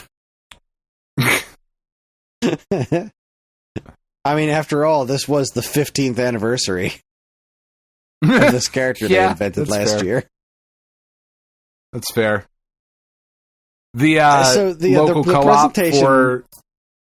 It was great. Yeah, the presentation was wrapped up in like some really weird dude throwing a birthday party for Volvi, and the cops showed up, and then everybody was having a party at the end, and there was cake. It was weird. I loved it. It was very strange. Yeah, so was it multiplayer for Cult of Lamb Unholy Alliance? Yeah, which Katie and I got like really excited for. She was like, "Oh, you're going to be home, like you're not going to be allowed to go anywhere. So like we can do August, fuck." Yeah. It's like, yeah, that's a bummer. Talos Principle 2, Road to Elysium. Yeah, some DLC for that. Yeah. Angerfoot. I feel like it's been a while since we've seen any new information on Angerfoot. I'm in. Yes. Yes, please. The Crush I'm House. in at some point. I don't really understand what this one was, but sure. It appeared that there was more going on there than what that trailer showed. Yeah, there's definitely more than meets the eye. You got Possessors, Tenjutsu. That looked pretty cool. Tenjutsu looked pretty cool. I was pretty into that one. Katie watched this one with me, and she was like, "Oh, like because they were showing all like the anime style, like cutscenes and whatnot." She was like, "This looks like Akira," and I was like, "I'm doing such a good job raising you." Yes, you're doing a very good job. And then it cut to the pixel art, and she was like, "It does not look like Akira anymore." I was like, "No, it doesn't," but she was like, "It still looks cool though." There you go. And that's pretty much it. That was that was a lot. I loved the Devolver presentation, and I thought Day of the Devs and Summer Game Fest were both solid this year. They were. They did a very good job. Yeah. So next week we're going to have even more. Next week we've got Future of Play Direct, Wholesome Direct, Latin American Game Show, Women-Led Game Show, Future Game Show, Xbox Game Showcase, PC Gaming Showcase, Ubisoft Forward, Yacht Club Presents, and hopefully, fingers crossed, Nintendo Direct. I am not going to watch most of those. Or maybe I will. I don't know. I'll skim through them. I don't know what next week holds for me. True. I will at the very least skim through them, and it seems likely that this is going to be our topic again for next week. Yeah, that's fine. Just because of the amount of stuff that's happening, especially if the Nintendo Direct hits. But yeah. Well, and that's easy enough for us to prepare for and the listeners to prepare for as well. And it's what's going on, it's this wonderful time of the year where we get here's a bunch of new game stuff coming out. I'm very curious about the Xbox Game Showcase because they've had a year. It has to be a big one, right? Like I feel like they it does. really have to fucking deliver. Because I don't know what else is going on with that company right now. And, now's the time, right? Because the Nintendo Direct hasn't hit yet, and PlayStation didn't exactly knock it out of the park. So they really didn't. This is if they've got some really cool stuff they can drop, this might be a big one for them. I guess we'll see. Yeah. But with that is going to wrap things up, and that is our show. Join us next time for either the Cartoon Express, or if this stuff is as interesting as I hope it will be, more not E3 coverage, because that seems to be our lives at this particular moment in time. That's right. We're on most social media platforms, and if you want to get in touch with us, we aren't very difficult to find. All it takes is a quick look at our show notes, and you'll see links to our social media accounts, as well as all manner of other fun stuff, like a link to our namesake, StoneAgeGamer.com, and more useful links than you can shake a joystick at. If you'd like to get early access to this show's episodes, as well as a bevy of other shows on the Geekade Podcast Network, check out our Patreon, also linked to in the show notes. It helps keep this show running week after week, and all our patrons are loved and appreciated. This show's theme song, Squared Roots, was written by banjo guy Ali. You can learn all about his wonderful music and more by following the link to his YouTube channel, also in the show notes. And finally, as always, we'd like to thank our intrepid editor, Evan, for making the show listenable for all you folks, and we'd like to thank all you folks for listening in the first place. That is it, everybody. On behalf of Dan and myself, go the fuck to bed. And keep playing games. But bed first.